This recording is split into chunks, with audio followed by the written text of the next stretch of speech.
In this video I'm going to be taking a look at the entire Baldurs Gate series, including the new content from developer Beamdog, who recently rehabilitated the whole series for modern systems and added a lot of their own stuff, including a whole new 30-hour campaign right in the middle.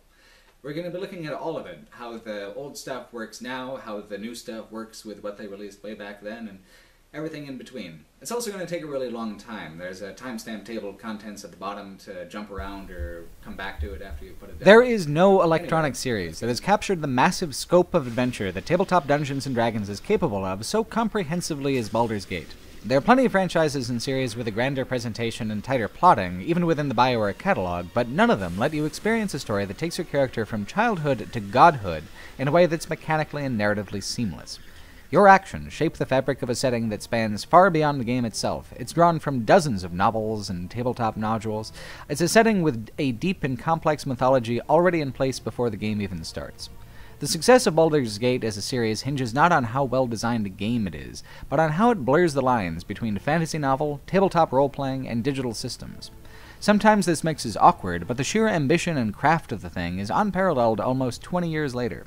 A new developer, Beamdog, not only restored the BioWare software to run with increased functionality on PC and now on tablets in the enhanced edition of the game, but they also added their new content to every title, even going so far as to make a massive expansion to the first game that's as large as Throne of Bhaal was for the second.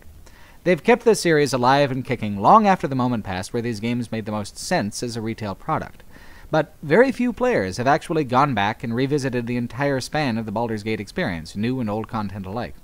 According to Steam achievements, 10% of Baldurs Gate 1 players have made it out of the opening location, which shrinks down to 1.3% of players who have actually finished the enhanced edition. About 0.5% of players have gone on to finish the new expansion, Siege of Dragonspear. For the second game, the numbers are even smaller. 5% of players have left the introductory dungeon, and 0.4% of players have gone all the way to the end of Throne of Bhaal. So, if Baldurs Gate is such an amazing experience, like critics and older RPG fans say it is, why are so few new players able to actually get into the experience? Those percentages are taken from people who own the game on Steam. Far more have bought the game than ever meaningfully played it, by more than a 10-to-1 ratio. Untangling the reasons behind this disparity, between its high reputation and its low impact in its newly remastered form, is a journey that takes almost as long as the games themselves. Role-playing games have recently begun coming back around to the design sensibilities of Baldurs Gate, but the games themselves are truly of a previous era in a way that's hard to pin down. It's not just the rule set. The culture of fantasy, of how high adventure is portrayed and crafted and consumed, has changed. Our expectations have changed. And yet, Baldurs Gate has barely changed at all since 1998. No matter how many years pass in the real world, your adventure always begins the same, with the player assuming the role of a young and naive ward of Candlekeep, protected by the mage Gorion all your life from the things to come. The way Baldurs Gate opens is critical to the whole experience, and key to the player's emotional investment in the grand arc of their ultimate destiny. To start humble is important. Candlekeep is small but friendly. You're surrounded by friends and mentors, folks whose power would appear insignificant later on in the game, but who seem at the start to be so much older and wiser than you. You and your childhood friend Imowen are orphan wards under the care of Gorion. Things are happening beyond either of your control, though, and you must leave together as home may no longer be safe. You're an innocent. You've never killed a man, you've never looted a corpse, you've never earned a coin off the blood of another. You know nothing of yourself save the peace and freedom of quiet childhood.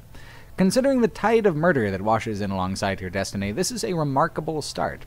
The idea of home and history, of your character having been part of the world but having seen little of it so far, grounds the player immediately.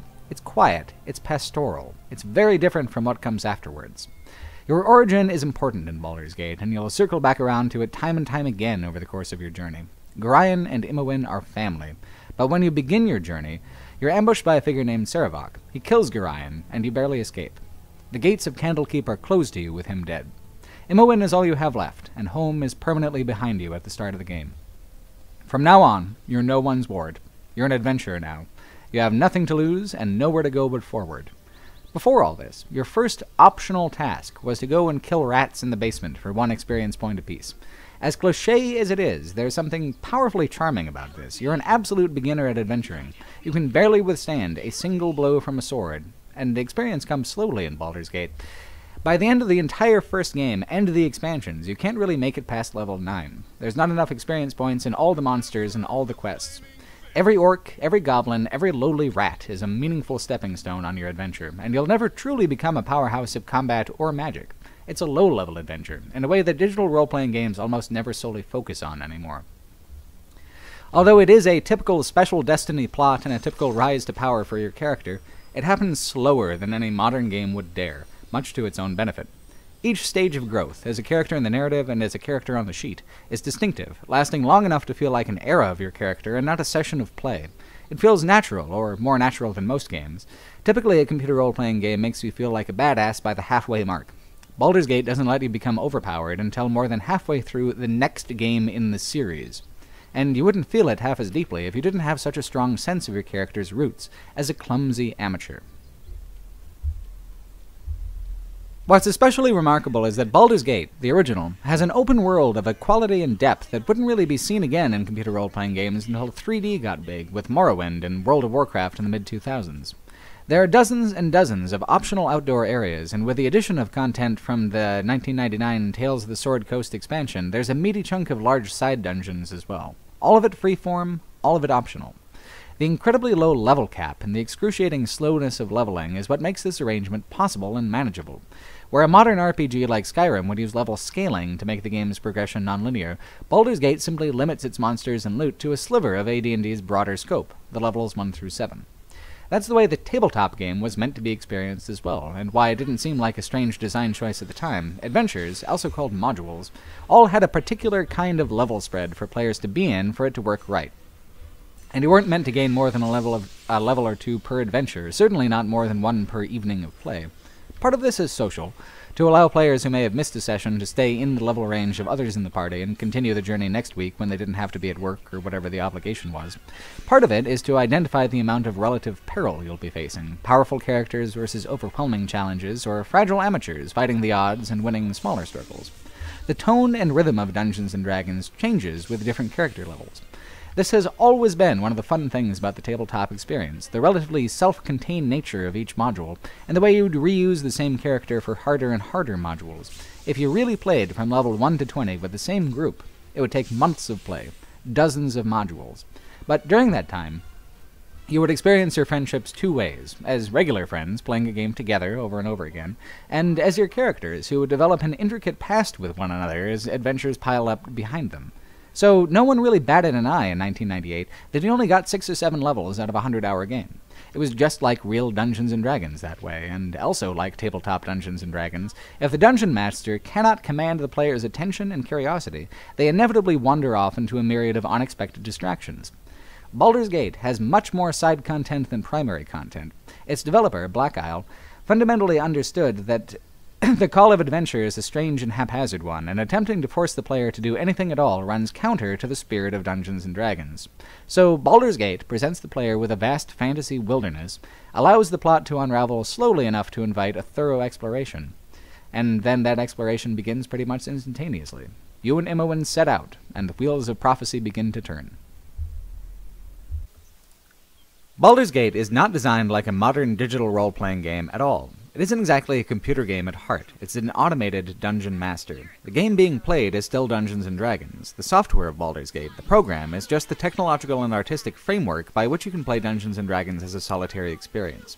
Everything about it, its hopeless and frustrating mechanical complexity, its detailed hand-pixelated backgrounds, its tactical turn-based combat, its branching dialogue trees and emphasis on choice, is an act of translation from one medium to another.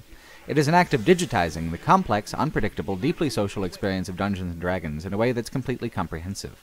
It seeks to mimic the emotions of D&D, the sense of curiosity and discovery, of friendship and danger, that previously required a room full of friends and whole evenings of time.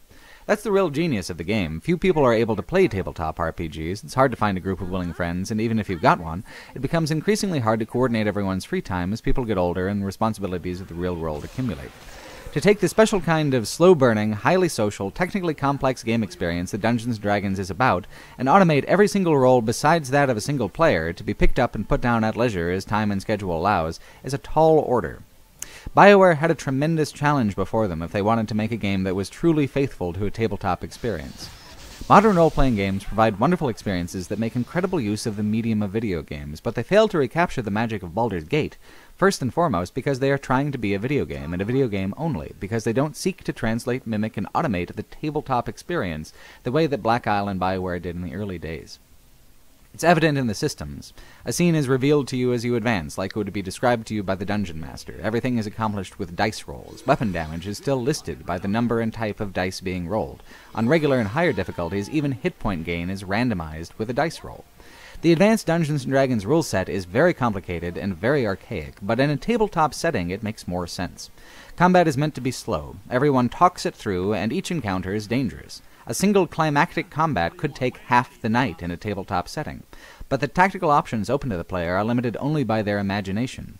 The spells in the game are reflective of this. There are many more spells than situations where they would be called for in Baldur's Gate, but the system is meant to work with human imagination instead of predefined code.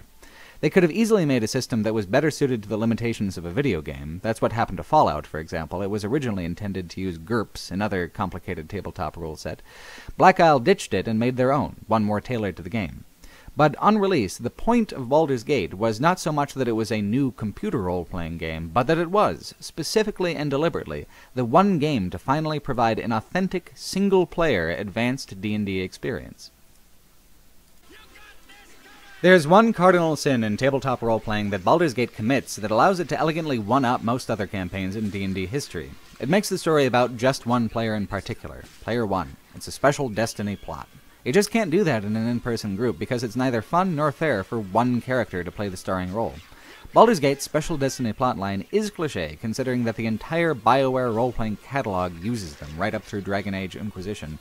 But to have that kind of plot for a 6-person AD&D campaign in the late 90s is breaking a little bit of a storytelling taboo for the setting. The challenge of making it work lies, at least somewhat, in how convincingly automated the 5 digital party members are. Baldur's Gate 2 does a lot more with the supporting cast than the first game. Here at the beginning, the companions are a little broadly drawn, a little subdued. They'll chime in occasionally in important conversations, but not nearly as much as later titles. There's a small fidelity to the tabletop experience with that, though. Typically, although every player does come up with a backstory, you don't get too carried away with it. If you can put it on a single sheet of paper, that's usually about right. Conversations between party members in a tabletop setting are almost always focused on the present and not the past, what the party wants to do and not improvisational memory. There's such an enormous amount of ad-libbing to be done if you've got a complicated backstory that most people just stick to what's going on right now. In terms of AD&D as a game, in terms of systems and rules beyond the narrative, backstory has little impact. Companions are important for how well you want to balance your party mechanically, and keeping the party more acquaintances than friends helps with that in Baldur's Gate. You'll meet characters who are important to the plot and have important things to tell you, like Khalid and Jaheira, a harper couple that Gorion has to look after you. But after they help steer you in the right direction, you won't miss much if you have to say, for example, "Sorry guys, there's only room for one druid in the party, and that's me." There are a pretty large number of NPCs available, and a whole array of classes and alignments. When you play on the lower difficulties, there's a tendency to keep the party limited to characters who are especially noteworthy or fun in the plot, to arrange your party for sentimental reasons and not mechanical ones. But because their contributions to conversations are relatively minor, players on higher difficulties who take the plunge and arrange their party by mechanical necessity don't actually miss out on any meaningful plot. Companions who are extremely different in alignment will argue with each other in the player, making the kinds of haphazard parties higher difficulties require a little more lively than an all-good-guy party anyway. The alignment system is one of the most well-considered features of Dungeons & Dragons, a way of mechanically expressing and tracking the moral inclinations of a character.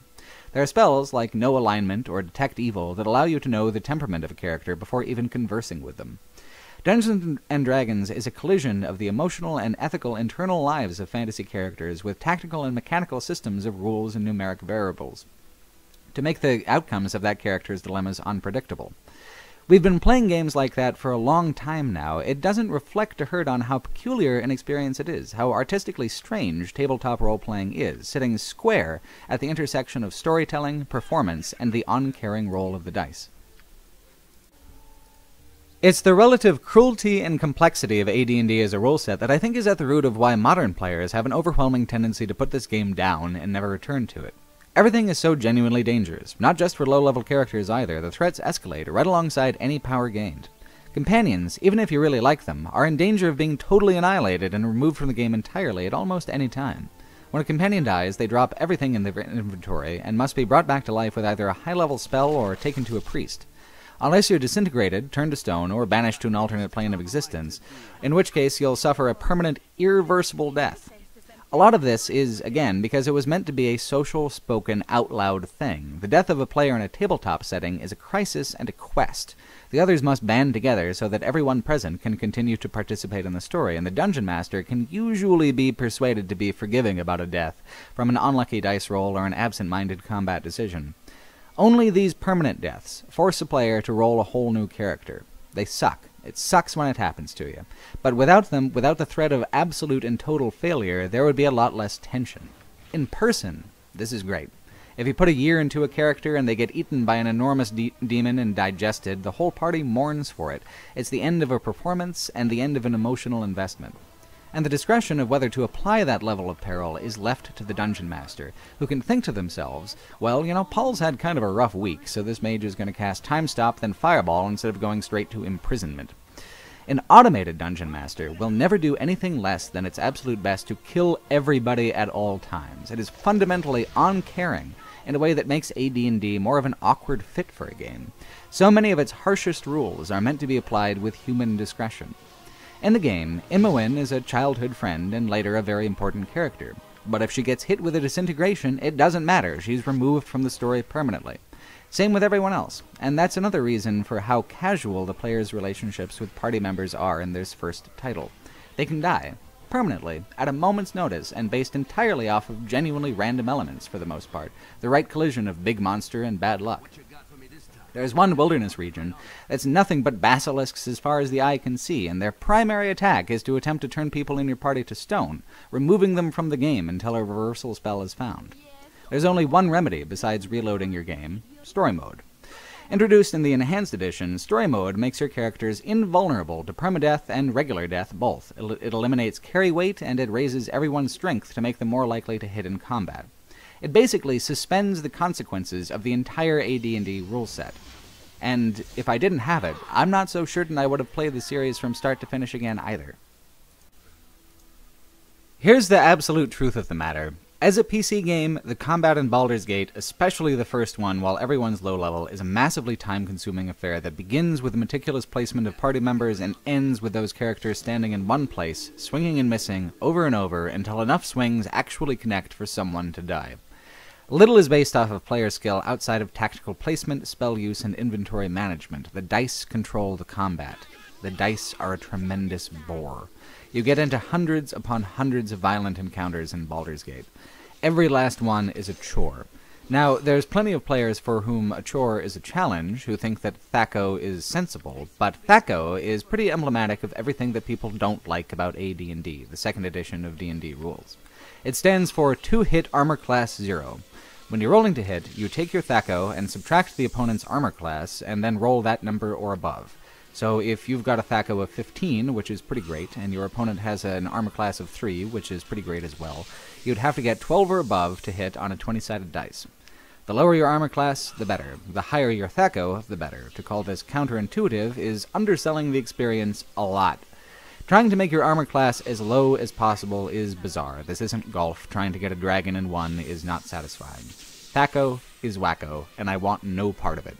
It is the single greatest obstacle standing in between a newcomer to the series and actually enjoying the series, feeling lost in trying to understand how something as fundamental as attack and defense is calculated.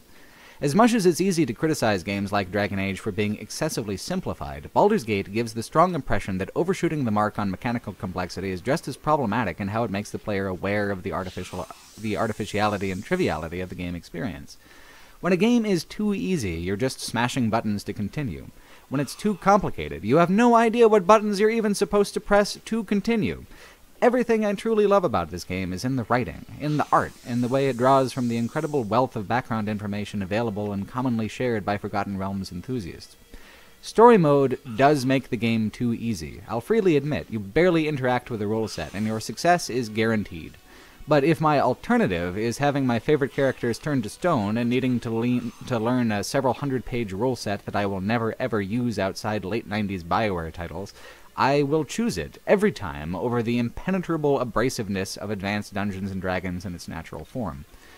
Although you can't hold a conversation with an automated dungeon master, the difficulty slider comes close. If you actually do love AD&D and want more, you can make it even harder than standard AD&D rules, upping enemy health while decreasing your damage. As you go down the scale, more and more standard features and rules, like rolling dice for hit point gain when you level up, are subtracted until finally you end up at story mode at the bottom.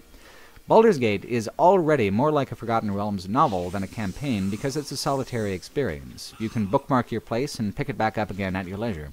Story mode transitions the game from simulated AD&D to interactive Forgotten Realms fiction. I know some people are bristling at the idea. I can guarantee you there are just as many others, thinking about the hundreds of hours it takes to play the series, who could almost tear up with joy, knowing that there's a way to essentially fast-forward through dozens of hours of characters standing in place, failing to hit one another. Saying that Baldur's Gate in story mode is interactive Forgotten Realms fiction is no criticism either. Some of my favorite fantasy titles of all time have used the setting. Ed Greenwood, who has a kind of Mary Sue-like presence within the setting as the wise, crafty, outrageously powerful wizard Elminster, came up with the whole thing way back in 1967. The first union between the Forgotten Realms setting and Dungeons & Dragons came later, in 1987, but it blossomed hugely afterwards. There are around 76 novels using the setting, many by Greenwood himself, but also by many other notable authors like R.A. Salvatore. Beginning with 1988's Pool of Radiance, there are also 50 distinct video game adventures using the setting, including the 5 components of the Baldur's Gate series. We are so used to games that rely on an entirely proprietary fictional universe like Dragon Age or the Elder Scrolls, that it's easy to miss how significant it is that Baldur's Gate was part of this massively detailed and deep setting right from the get-go. This is a world where the mystical elements, the gods and goddesses and divine in-betweeners, are not only real, but important. All 9 points of the moral alignment compass, including the difficult-to-play true neutral, have a divine representative. They have their own plane of existence that you could wind up in when you die. Not just heaven, not just hell, not just purgatory, but several sorts of each, depending on how you've approached your morality. It's a pantheon that's tailored with extreme care to work on a narrative level, in a way that's complementary to the mechanical systems. This is a big deal. Dragon Age is more modern, with its skepticism over whether gods are anything more than powerful figures who make bad choices. That skepticism also makes its mythology less vibrant and useful in the setting. So when the game begins, and Elminster shows up and asks cryptic questions, and when it's later suggested that Bhaal, the now-dead Lord of Murder who ruled from the chaotic evil plane of the Infinite Abyss, is actually your dad, these don't happen to be framed as huge deals. There's an implicit assumption that the player already knows how huge a deal they are. So they're presented with a light-handedness that's uncommon in games today. It is not necessary to be familiar with Forgotten Realms to enjoy Baldur's Gate, but it helps enormously, and it lets a player pick up on some of the more subtle elements of the game's world-building, which suggest connections to the larger mythology and creative universe without being tremendously explicit. At least until later on. But Baldur's Gate doesn't spend much time explaining itself to the player on account of it. When you run across a priest of Cyric, for example, you're not given an option to say, "Hold a moment, sir, and explain your entire religion to me." You're supposed to already be thinking, "Oh no, not these assholes." Plus, cameos from important Forgotten Realms characters like Volo, Drizzt Do'Urden, and many others feel especially fun. You know them from the books, but here they are, doing their own thing, out and about in a living, real-time world. The more you play, the clearer it is that Baldur's Gate is not solely successful as a game and only a game, but because it's a crossroads between wholly different ways of experiencing and participating in fantasy storytelling. The plot itself is even tailored to tackle a video game problem that modern game critics came up with an awkwardly fancy name for: ludonarrative dissonance. I usually don't use the phrase because it absolutely does sound obnoxious, but Baldur's Gate engages with the common complaints addressed by the phenomenon so directly that there's no real way around it this time. The idea behind ludonarrative dissonance is that the way a character positions themselves in plot and dialogue is often wildly at odds with their actions in the gameplay. This phrase got popularized around when BioShock Infinite came out because that game had a protagonist who loathed his own violence, but gameplay that emphasized the fun of those same violent acts. So consider, you're making a character on the good spectrum, say lawful good like a paladin or neutral good like a cleric of Lathander. By the time you finish the Baldur's Gate series, you'll have killed thousands of things, many of them rational creatures who might have been talked down. This is the way the game works. It's fundamentally, intractably combat-oriented just for the basic fact of having such an open world to adventure in with so much side content. Adventuring is violent, full stop. A good dungeon master can offer a lot of opportunities for non-violence. However, a dungeon master has their entire imagination at their disposal. An automated dungeon master does not. It has a script in one hand and a sword in the other. It has no imaginative capacity to invent, and the script cannot be altered by choices outside of the ones already accommodated by the writers. If you add it all up, you're killing a lot more creatures than is sane or reasonable for anyone, even a tabletop character. A tabletop campaign wouldn't have the time to kill half the things you do in this game, by virtue of how slow combat is when everyone has to verbally explain themselves every round. Rather than ignoring it, or waffling on the morality of it, which is usually what happens with that sort of disconnect, it's solved and made compelling by introducing a divine dilemma into the equation. Your character, however good they want to be, is the child of the former god of murder. It's in your blood. Death literally runs through your veins. If you're playing a character on the evil spectrum, this is great. It explains why you're so unbelievably skilled at cruelties and aggressions. If you're good, though, then you're fighting against your nature the entire time. For an automated dungeon master, violence is the default response. You have to be very clever within the systems of spells and dialogue to avoid the default violence. This isn't just a technical limitation of the game as a piece of software, though. Framing it this way makes the entire process a dilemma for your character. You want to do good, but you get sucked into violence everywhere you go anyway. It's genius. It throws the plot over the potential disconnect like a well-worn blanket, snug and cozy where it was bare before. Since you don't know for sure if that's the case until the very end of the game, it can't be used as an excuse for your actions either. It's a revelatory explanation, where either your game-long dilemma about violence is given divine definition, or else your rise to power is explained as something that was unique to the player. Mostly unique, anyway. There are other Bhaalspawn. Saravak is one, and while he is the villain of the story, his presence is kind of minimal in the overall experience of Baldur's Gate.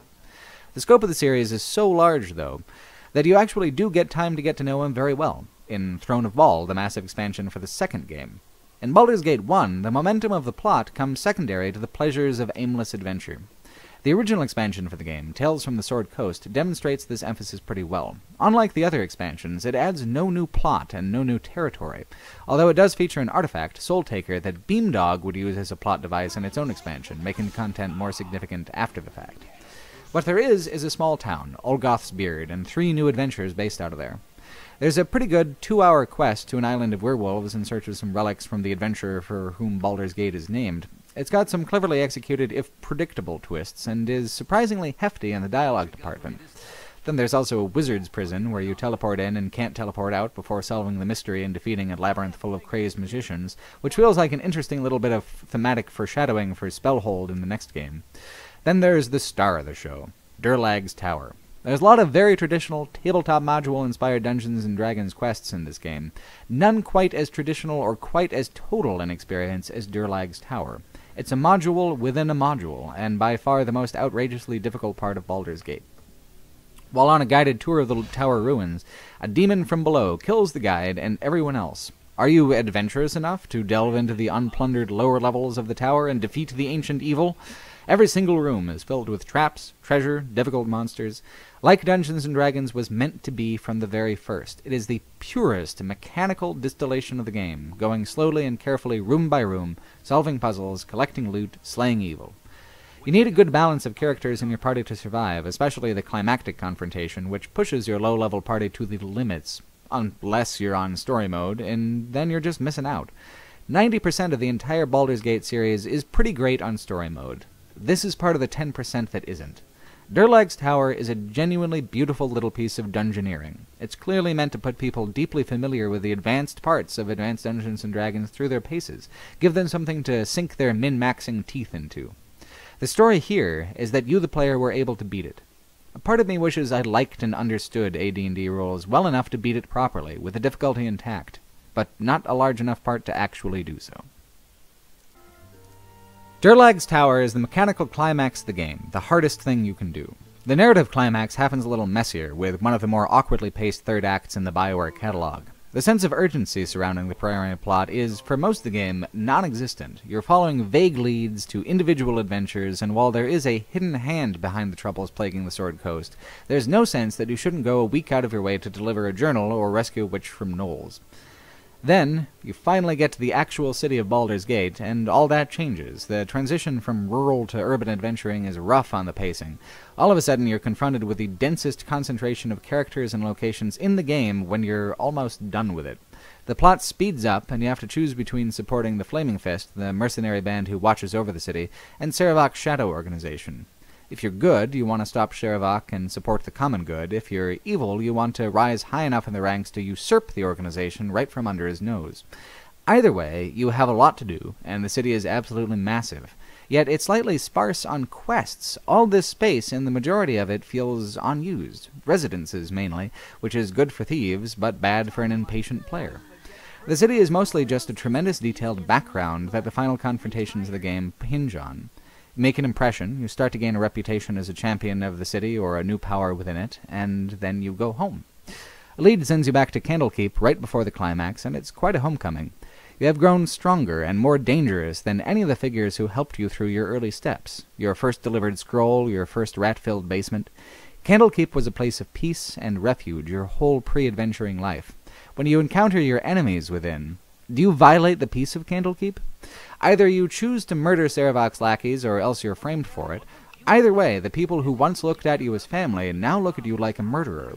Worse, if they know the truth, that murder is all you were really destined to be in the first place.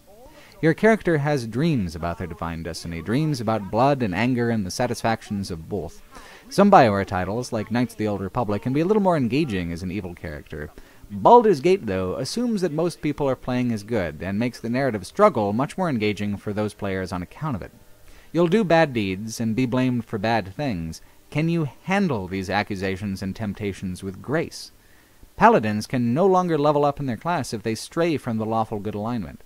To stay their course, they have to overcome enemies from both within and without, with a dedication that most games would not really require from a player.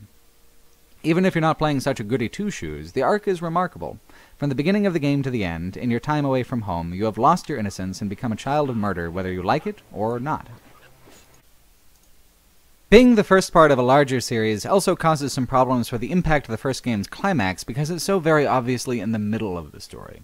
The big revelation is more of a big confirmation. The confrontation with Sarevok doesn't really feel like the end of anything. It feels like the part where the story finally picks up urgency and momentum. At the beginning of the game, there's home and family, Candlekeep, Gorion, Imowin. At the end of the game, it's family again, but a different sort. Bhaal, your long-dead, supremely evil father, has gifts to pass down to you. Sarevok took those gifts, became a worthy heir to the throne of murder. Yet, undeniably, you're the better murderer. No matter what alignment your character, what your convictions are, there's always going to be the lingering possibility that your destiny is inescapable. Sarevok was your half-brother, but you're the favored one. So now here you are, the hero of Baldur's Gate, the one who finally brought stability back to the Sword Coast, but you've got an unresolved destiny and a shameful secret. Long before Mass Effect, Baldur's Gate 2 would let you import your character from the first game and continue playing exactly where you left off, which was amazing. Less amazing was how the second game began, unraveling the triumphs of the first game and killing off several important companions in the opening exposition and introductory dungeon. It felt incredibly abrupt. The end of the first game leaves the player with many interesting questions, and the second game smacks you right away with a complete change of location, tonality, and plot focus. For the entire history of the Baldur's Gate franchise, the transition between these games has been the jankiest bit. It's such a huge gap that Beamdog, the new developer who made the Enhanced Edition, fit a whole new 20 to 30 hour campaign in the narrative vacuum. It's brand new, from 2016, but using the old engine and rule set. Like Throne of Bhaal, it begins immediately after the main game's campaign and functions as a singular campaign in its own right. Beamdog spent years on it. It's an incredible devotional act to the series, not only preserving the original for modern operating systems, but making the experience even larger, narratively stronger. At least, that's the ambition. Is it even possible for an 18-year-after-the-fact expansion to blend into a creative work by an entirely different, long-broken-up development house? There's no simple answer for Siege of Dragonspear. It is both a brilliant piece of connective tissue between two previously divided experiences and a failure to live up to the vibrancy of the Black Isle BioWare originals. Siege comes so close to being exactly what fans wanted, but to see why it wasn't, we have to go back to the Enhanced Edition's new content by Beamdog. Their additions are unbelievably obvious, and they stand out from all the other companions for a number of reasons, the most obvious of which is how much of their dialogue is voiced. Badly. When you're hanging out with friends in a tabletop setting, it's easy to be forgiving of bad dialogue and bad accents. They're your friends, and you can always ask them to tone it down a notch if they're really getting under your skin. In Baldur's Gate, throughout the original scripts, there was a lot of clunky dialogue. They're not perfect games, but the dialogue and characterization was so strongly tied to the tonality of the Forgotten Realms novels that the overall impression is still very strong. The bad writing in Black Isle's content is mostly flat writing, characters with not enough detail, dialogue that is not expressive or runs in circles. So it doesn't really track in how people remember the game. Just like the combat, there are so many swings and misses that you only end up recounting the memorable triumphs. Beamdog suffers a wholly different problem. Their enthusiasm for the games and the setting is so high and so high energy that they overshoot it. Their characters are over-detailed, typecast, and obnoxiously earnest. There's no parity with the original companions. The originals would chime in, certainly, but they didn't have the whirlwinds of personal drama surrounding them that the Beamdog characters do. What's going on is that Baldur's Gate comes from a time before BioWare RPGs were quite so huge of personality. These are the games that do not yet fit the later mold, the tentative and experimental first steps towards a defined format. Beamdog is attempting to be faithful to old BioWare by borrowing the tropes of new BioWare, and all it does is show how wholly different the approach has become. Now that full voice has become the standard, each character is expensive to put on screen, so they demand attentive detail, long backstories revealed slowly, multiple side quests, personal conflicts that only the player can help them resolve. Baldur's Gate 2 starts playing around with some of that stuff, but not quite yet with the first game. So when you meet Nira and immediately get pulled into a conflict she has with the Red Wizards of Thay, and every other line of dialogue has actual voice work narrating it, her outsider status in the series is clear.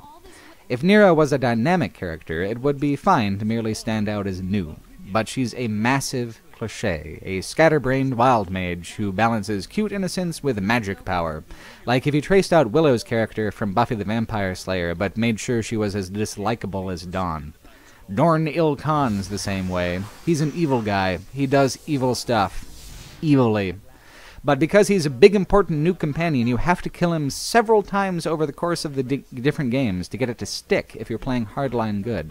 There's an assumption with a lot of Beamdog's content that since it's new, you should not be able to skip it easily, which might have worked if the design of the original content didn't have so much respect for the player's ability to say no to damn near anything.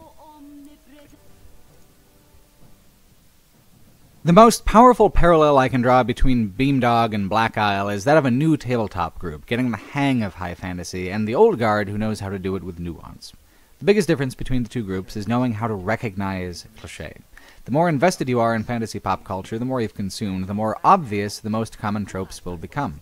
Fantasy is very insular in a lot of ways and tends to repeat itself. Dragon Age's rejections and subversions of traditional fantasy mythology was one of the things that really helped it to stand out, after all.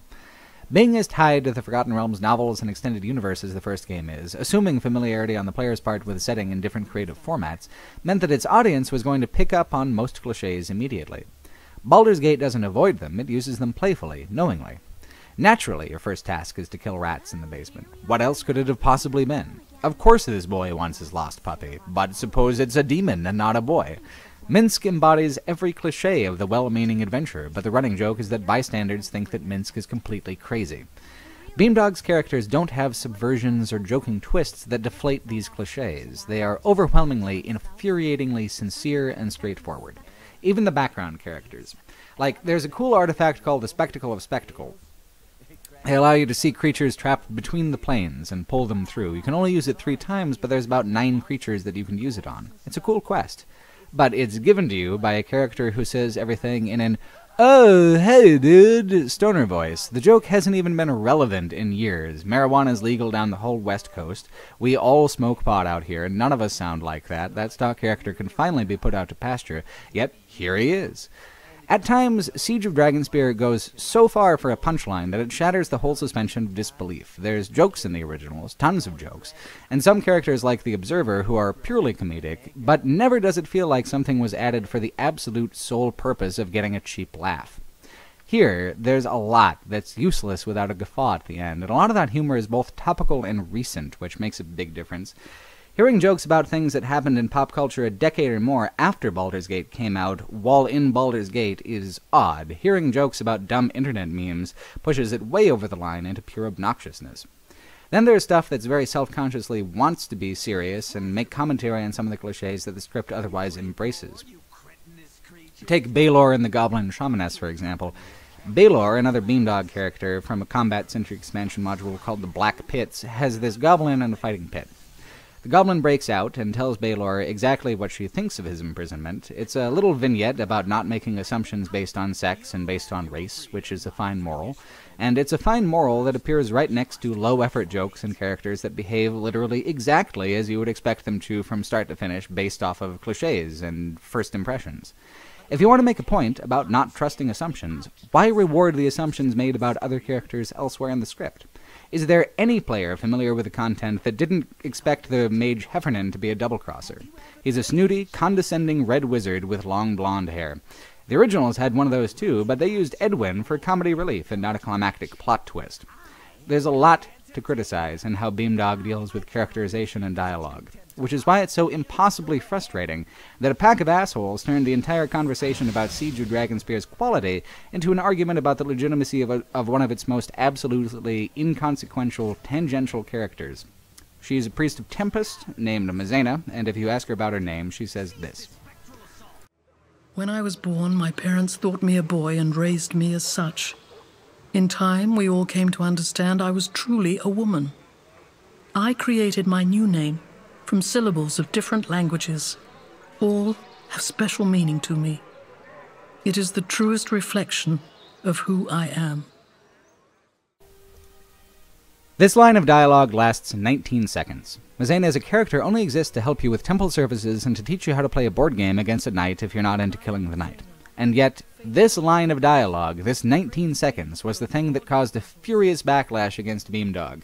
Mazena was held up as an example of why Siege was poorly written, because those gosh darn social justice warriors couldn't help getting their cooties all over it.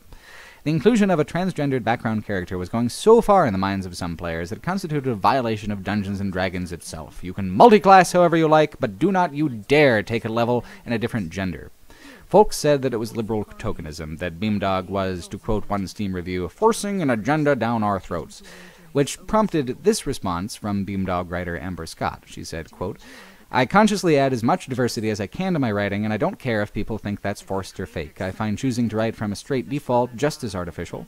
I'm happy to be an SJW, and I hope to write many social justice games in the future that reach as many different types of people as possible. Everyone should get a chance to see themselves reflected in pop culture. This is an okay, if self-congratulatory response, but it would have been a much better response if the line in question wasn't, 19 seconds long. If you blink, you might actually miss it. Now, to say that trans people have no place in D&D is impossibly ignorant of both the setting and the intentions of the game. D&D is explicitly and fundamentally about exploring parts of your personality that you're not given much opportunity to express in real life. We all have heroism and bravery within us, but how often does it come up if you work 55 hours a week as a shift supervisor at Office Max? Self-expression, especially mutually supportive expression for people typically considered outsiders, is D&D's reason for its enduring cultural relevancy, the reason it genuinely mattered to so many people as a game. The cliché image of the early D&D group with scraggly beards and a Rush poster on the wall was a form of counterculture at the time. The 80s and 90s were pretty consumerist, conformist periods in a lot of ways, and D&D helped a lot of people engage in a highly creative subculture totally outside of that.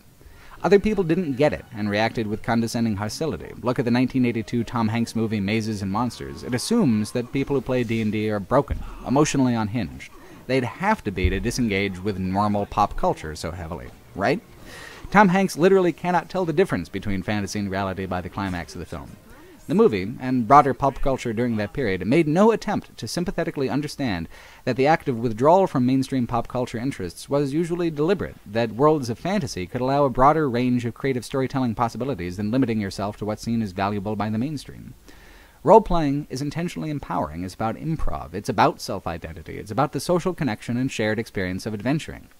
Dungeons & Dragons is still the game being played here. Baldur's Gate is just the software that automates it. To have people saying that they're defending the purity of Baldur's Gate by raging against the inclusion of a trans character is an especially frustrating bit of blind idiocy. If you won't take my word for it, you can take Ed Greenwood's. He is, after all, the man who invented Forgotten Realms, and he was roused from his slumber to say, quote, "I am saddened by what I hear of the current kerfluffle raging about Siege of Dragonspear and the trans character Amber Scott designed and included in it. Folks, the Realms have always had characters, mortals and deities, who cross-dressed, changed gender, and not just to sneak past guards in adventure by way of shape-shifting magic or illusions, were actively bisexual and openly gay." He then goes on to talk about how inclusion is always at the dungeon master's discretion. And that's the thing. For all of Scott's bravado about it, it's not really a very significant act of inclusion. It's a 19-second line that's a very general summary of a potential trans experience, written by a woman who knows no more about being trans as a first-hand deal than I do. Game critic Heather Alexandra has a great piece called "Visibility is Not Enough," where she writes, quote, "Visibility is ultimately of middling worth when marginalized people are not included in the formation of their icons. It allows for the creation of inauthentic characters, the perpetuation of stereotypes, the preservation of insularities, and the continuation of professional and hobbyist cultural failings. Things are left incomplete, works are left imperfect by grand magnitudes, and the imperfection has a cost." End quote. People are saying that this kind of character is a step for progressivism in games, aren't acknowledging how minor an act of representation this is. Mizena is trivial. She's a background character, no more or less important than the guy who asks you to empty his cornfield of zombies in the first game. I think it's fair to be slightly irritated with Scott for taking credit that this is a significant act of inclusion. Alexander's article powerfully argues that inclusion is less about visibility than having an artistic voice. No matter how well-informed by anecdote people like Scott or I am, we have no idea what the human nuances of the trans experience are. Siege of Dragonspear is a pretty good example of where artistic inclusion of a trans writer might have been more powerful than basic representation of the game world. The entire Baldur's Gate series is a story about whether to accept or reject the destiny expected of you at birth.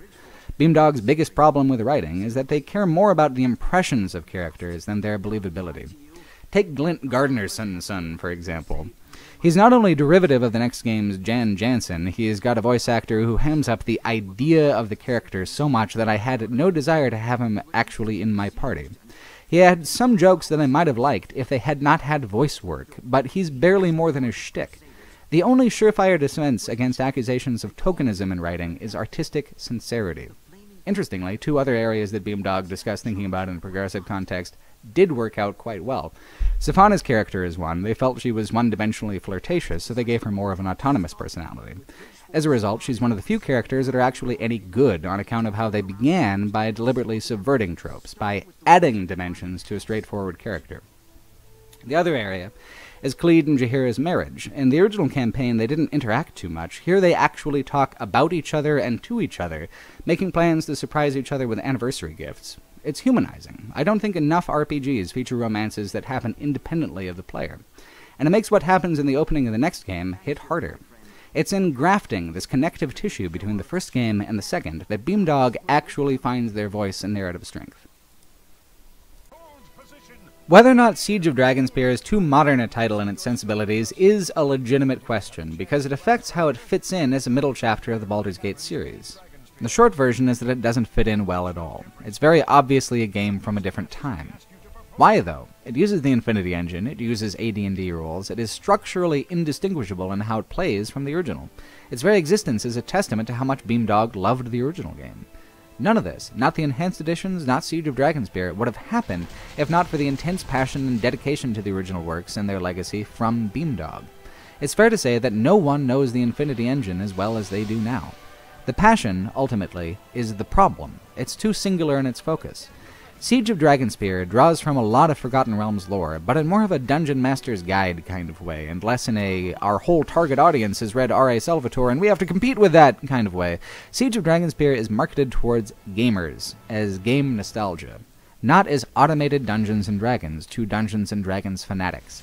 It conceives of itself as a top-down isometric RPG in a year where isometric RPGs are making a resurgence. So it structures itself like a modern computer role-playing game would, areas dense with content that you plow through a few maps at a time, in sections until you build the climax. A linear path that expects you to do everything thoroughly. Siege of Dragonspear simply does not have the sense of quiet exploration that Baldur's Gate 1 does. It's loud, it's bombastic, and damn near everything is fighting for your attention. It has neither the open world of the first game nor the open city of the second, and in keeping with modern trends, there are scavenger hunts galore. I never saw the resolution of Khalid's anniversary gift because his list of items that he needed was, even though I was looking all over the place, mostly unobtainable if you're not checking absolutely every cupboard. I'm sure I overlooked something. There's 3 or 4 other scavenger hunts for other characters that you're working towards at the same time, and most infuriatingly, the game thinks so highly of its own plot twists that it doesn't let you follow through on some of your own choices. The biggest one is when Kalar Argent, the villain, demands that you surrender so she can spare your men. You can say yes to this, but then all your advisors tell you, oh, that's ridiculous, we're not doing that, proceed with the cutscene as planned. Baldur's Gate 2 has a whole city that you can miss if you skip a boat trip, yet Siege of Dragonspear can include a minor diversionary solution. There's a sense that you're being told a story much more often than you're genuinely participating in a story, and that is the biggest missed opportunity of all the expansion. It's the most indicative of not being as familiar with tabletop gaming as Black Isle and BioWare were when they did the original. The most amateurish move a dungeon master can make is assuming that players will care about the things in the story you want them to care about. Motivating the players and keeping them within the story's orbit is a major challenge, maybe the biggest challenge. Simply providing illusion of choice doesn't cut it. For player decisions to matter, in answer of, I don't want to see this content, I want to do something different, has to be accommodated. Again, as software, not a human with an imagination, Baldur's Gate has a limited capacity to deal with players saying no, but the scripts that BioWare wrote made room for far more disagreement on the player's behalf than anything that Beamdog came up with. It's hard not to look at Siege of Dragonspear as a work of high-budget fandom. It has many of the hallmarks, the familiar but maybe too friendly companions, the sense that the writers are encyclopedically knowledgeable about Baldur's Gate but unfamiliar with common Forgotten Realms cliches and how to avoid them, as well as the general triumph of enthusiasm over editorial prudence. Siege of Dragonspear is so frustrating because, while hardly anyone is as intimately familiar with the source material as Beamdog now is, their original content doesn't reflect the lessons in storytelling that BioWare taught. Also like a work of fan art, Dragonspear is absolutely meticulous in how it connects the dots between the original works. No opportunity to fill in a significant blank is passed by. In the individual moments of the expansion, the dialogue, the encounters, there's a lot of inconsistency, but by the time I got to Throne of Bhaal and the end of the franchise entirely, I was actually pretty grateful for the time spent with Siege of Dragonspear. A middle chapter was ultimately necessary. It does 2 incredibly important things. It introduces the second game's villain and his motivations in a way that isn't absurdly abrupt, and it fleshes out the period where the player character comes to grips with their destiny after learning the truth in its totality at the first game's climax. The story that I cared about was the rise and fall of the hero of Baldur's Gate. Kalar Argent's crusade may be the motivating catalyst for the plot in Siege of Dragonspear, but her story falls flat on account of the predictability and trope-blind storytelling that I've been discussing. Every effort was made to make Kalar seem morally dynamic. You see scenes of her writing letters to the families of her fallen soldiers, you see her calling for mercy for you and your party members from her lieutenants, and you see her explaining that she isn't unreasonable, just unstoppable. But her whole crusade is a blatantly bad idea. Lead a massive army to Dragonspear Castle, pass into the 9 Hells, save the souls of loved ones who were trapped there years ago. First, it's hard to believe, even in a fantasy campaign like this, that her plan was such an easy sell to such a vast army. Much is made of her charisma, but there have been many crusades on Hell, and all of them were doomed. A crusade on Hell appropriate for a party in the level 7 to 9 range is especially doomed, and it genuinely boggles the mind why anyone is willing to get behind it. It's a cool idea for the player and for the writers to toy with, but if you lived in that world, it would be common knowledge that you should say no to this. Kalar Argent herself ought to know it, and she ought to know not to trust her obviously villainous advisor Heffernan. All the effort made to portray Kalar as a nuanced, dynamic leader attempting to balance compassion with obsession is handicapped by a feeling of absolute exasperation that she won't just chill the fuck out and think about why this never, ever works, even for beings of the higher planes. She's Azamar, so she's half-blooded from the heavens like you're half-blooded from the hells, but that will not cut it, and it unfolds so predictably. She's betrayed, the crusade falls apart, everyone dies, and it turns out there is only one soul in particular she went there for. Kalar Argent's Dragonspear Crusade is, to put it bluntly, just kind of a dick move all the way around. It's not even a plot event that's strictly necessary to bridge the two games. That narrative work takes place largely just within the frame of the expansion, a prologue and epilogue within the city of Baldur's Gate. The siege itself is an elaborate, lavishly produced side quest. It's interesting that Siege of Dragonspear borrows a plot element from Tales of the Sword Coast, since that's probably the only part of the Baldur's Gate series it genuinely surpasses in quality. At the bottom of Durlag's tower, you find the evil dagger Soul Taker, which does just about what you'd expect it to. It gets stolen at the resolution of the quest and winds up, eventually, somehow, in the hands of soulless wizard John Irenicus. Throughout the first game, you had dreams of murder, a voice insisting you will learn. It was done via scrolling text, instead of a cutscene. Siege of Dragonspear does interactive dream sequences like the second game, though, and amazingly, they're of absolutely comparable writing quality to the second game. These dreams are the most interesting thing about the expansion, the most compelling. The thing about Irenicus is that, lacking a soul, he's after yours, but he doesn't want the soul of a mewling amateur. He wants you to embrace your destiny, just so that he can rip it from you at a moment of strength. This happens about 2/3 of the way through the next game. Starting this process here, though, even farther back in the plot, makes it seem so much more grounded in a long rivalry between the two of you. Irenicus appears as a hooded figure throughout, but his voice actor, David Warner, is completely unmistakable in the role, and he's not really meant to be genuinely mysterious. It's enjoyable to see Kalar Argent and others blowing him off, not taking him seriously, not understanding the dangerous man moving amongst them. And then there's the choices you make in regards to keeping your lineage quiet or not. At the very beginning, as you leave town on your march, you can address the whispering crowd directly, shouting your heritage and a command to step aside, or else you can try to be more diplomatic. But eventually you come to Boyarsky Bridge, where Bhaal was finally and truly slain during the time of troubles when all gods walked the material plane. You have a vision of the death, and wake up with Bhaal's seals burned into the ground around you. Even if you've been trying to keep it quiet, the whole army knows that something is deeply wrong with you. That ambivalence is interesting, but underplayed. More screen time is also given to Cyric, who's trying to take Bhaal's place as Lord of Murder. In Throne of Bhaal, at the end of the series, you'll have a chat with Cyric himself, but that scene feels disconnected without what's done here to flesh out the mythological origins of how you came to be and what he's trying to do. There's even a temple of Cyric built on the ruins of a temple of Bhaal that you'll travel to. The head priestess there keeps the old priestess prisoner to torment, but she'll tell you of the time she still had eyes when she witnessed the flurry of activity trying to prepare a Bhaal spawn for their true purpose, a vessel through which the old god would be born again. All of these become major plot points in another 50 hours during the second game's expansion. For all the flaws in the plot and characters that Beamdog made, there is no denying that spending this time with extra foreshadowing makes the content that comes next in Throne of Bhaal and Baldur's Gate 2 feel more fleshed out. Siege of Dragonspear doesn't compete with the writing in Baldur's Gate 2, but it does amplify it in deeply resonant ways. The pivot toward Baldur's Gate 2 at the end is awkward, though. Irenicus, through dreams he's been sharing with you, tricks you into stabbing Ski Silvershield, a noble's daughter. There's a lot of foreshadowing at the beginning. Look after my daughter! All the regular cliches. So after the portal to hell is sealed and Dragonspear is quiet, when everyone is safe and celebrating, you're framed for a murder most foul. While not framed exactly, you did do it for sure, which kind of goes against the spirit of the game. Even the scrolling text dream sequences of the first game's main campaign changed based on alignment and reputation. Here, you're not given a choice, you're just rolling with plot choices that the writers are making. So you're rightfully blamed, and then there's a long trial sequence anyway, which is based partly on good or bad deeds performed during the prologue and the Long War March. Either way, you end up being judged, you end up being disgraced, and then you're thrown in the dungeon. You begin the next game in a dungeon as well, but a different one, so you gotta break out of this one real quick before then. It wouldn't have taken much to make this feel more connected to both Siege of Dragonspear as a standalone expansion and the next game. All that would have had to be done is to tie the player's disgrace and exile to something they actually chose to do. There are many acts of war or magic committed during the siege that you could be held accountable for. They even come up during the trial. Why weren't you just flatly judged for your deeds as a child of Bhaal, now that that knowledge is public? It would have been both simpler and cleaner.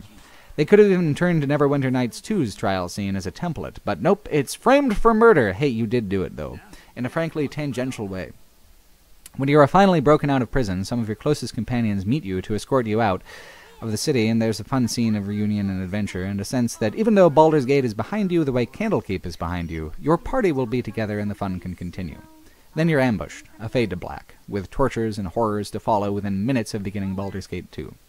This particular moment is done so well, and there are other individual moments that are done so well, that you see what Siege of Dragonspear could have been had it been written tighter, edited better. These are the moments that matter in the expansion. The next game is so brilliantly designed and written that many of the frustrations of Siege of Dragonspear fade away into an amorphous, lingering sense of missed opportunity. Your journey is only half done.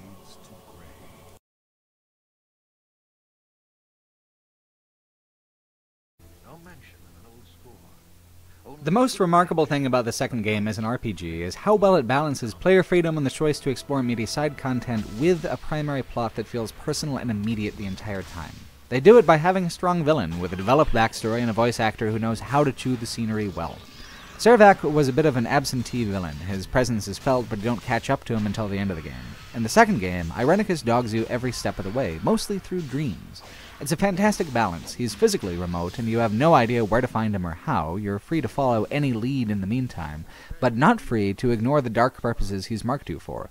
Not free to ignore the cruelties he's inflicted on you and your friends. The very first thing you see in the game is Irenicus, waking you up and calmly informing you that there will be tests, that the tests will be painful, and that your cooperation is immaterial. In nearby cages are Minsk and Jahira. Dynahira, the witch Minsk was sworn to protect, is already dead by Irenicus's hand. Khalid is missing, but his defiled, tortured corpse simply lies deeper in the dungeon. Imowin is here, but she's no longer upbeat and cheerful. She's scarred for life and scared for her soul, and you both have good reason to be. Starting off this way immediately after the triumph over Servac at the end of Baldur's Gate 1 feels practically insane in how abruptly the tone shifts. Siege of Dragonspear makes it so much better. You already know Irenicus. This is just the moment where the pretenses are dropped. He's no longer the hooded man. You see each other honestly for the first time in this introductory moment. It doesn't work as an absolute cold introduction to one another. It does work as a climactic revelation coming on the tail end of the Dragonspear campaign.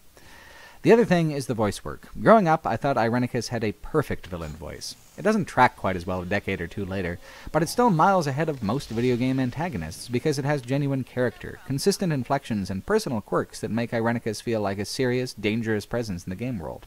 It's not Tony Award acting, but it's got more than enough gravitas to kick off Baldur's Gate 2 with a bang, and keep the player hooked on learning more about Irenicus. And you learn quite a bit about him right off the bat. You'll find his experiments, some of which include his former lackeys, who he has literally stuffed into jars and forgotten about, leaving them in unending, excruciating torment. Not out of hate, out of apathy and disinterest. The guy has no soul, and boy howdy can you tell. He's got a room, a beautiful, elegant room where no one lives, a tribute to someone he lost, maybe. All his captive dryads are terrified of it, and of him, and of his cruelties. He's even got a portal to another plane, which you detour to briefly. Much is done to establish Irenicus's obsession and expertise, and the fact that he has tremendous amounts of both. The shock of what he does to the party you left the city of Baldur's Gate with at the end of Dragonspear dovetails perfectly with a curiosity about why, which is rewarded with just enough half-answers to hook you completely. The Shadow Thieves are attacking the dungeon you're in. Following the chaos out, you find yourself somewhere entirely new.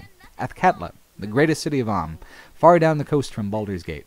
The Cowled Wizards, a magic regulatory body, come in to arrest Irenicus, and he agrees, but only if they arrest Imowin too. So, to start out, it's just you, Minsk, and Jahira, wounded and bereft, all coping with loss, very far from home.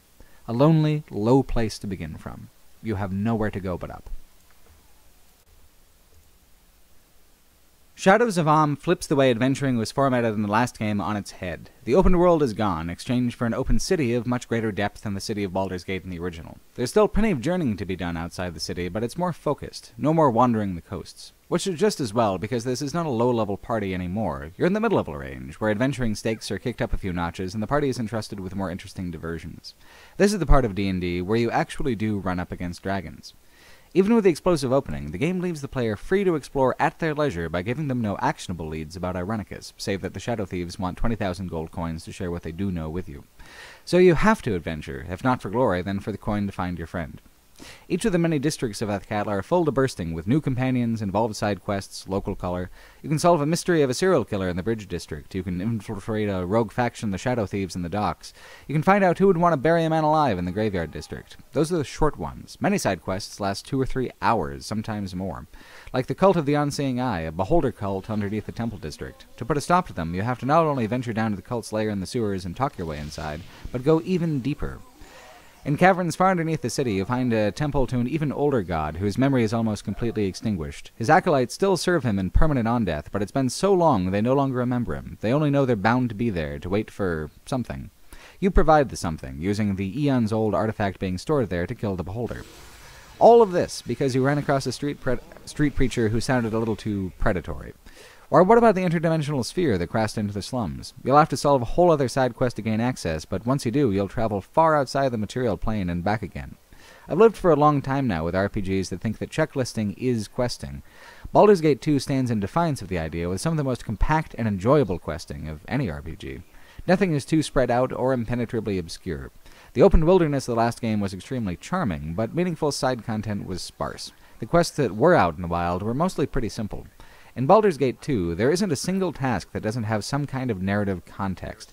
Keeping the game's questing focus mostly urban also helps create a more believable pacing. You're not wasting weeks wandering around in the wilderness. Imawin is still out there and still needs your help, no matter what side content you decide to do.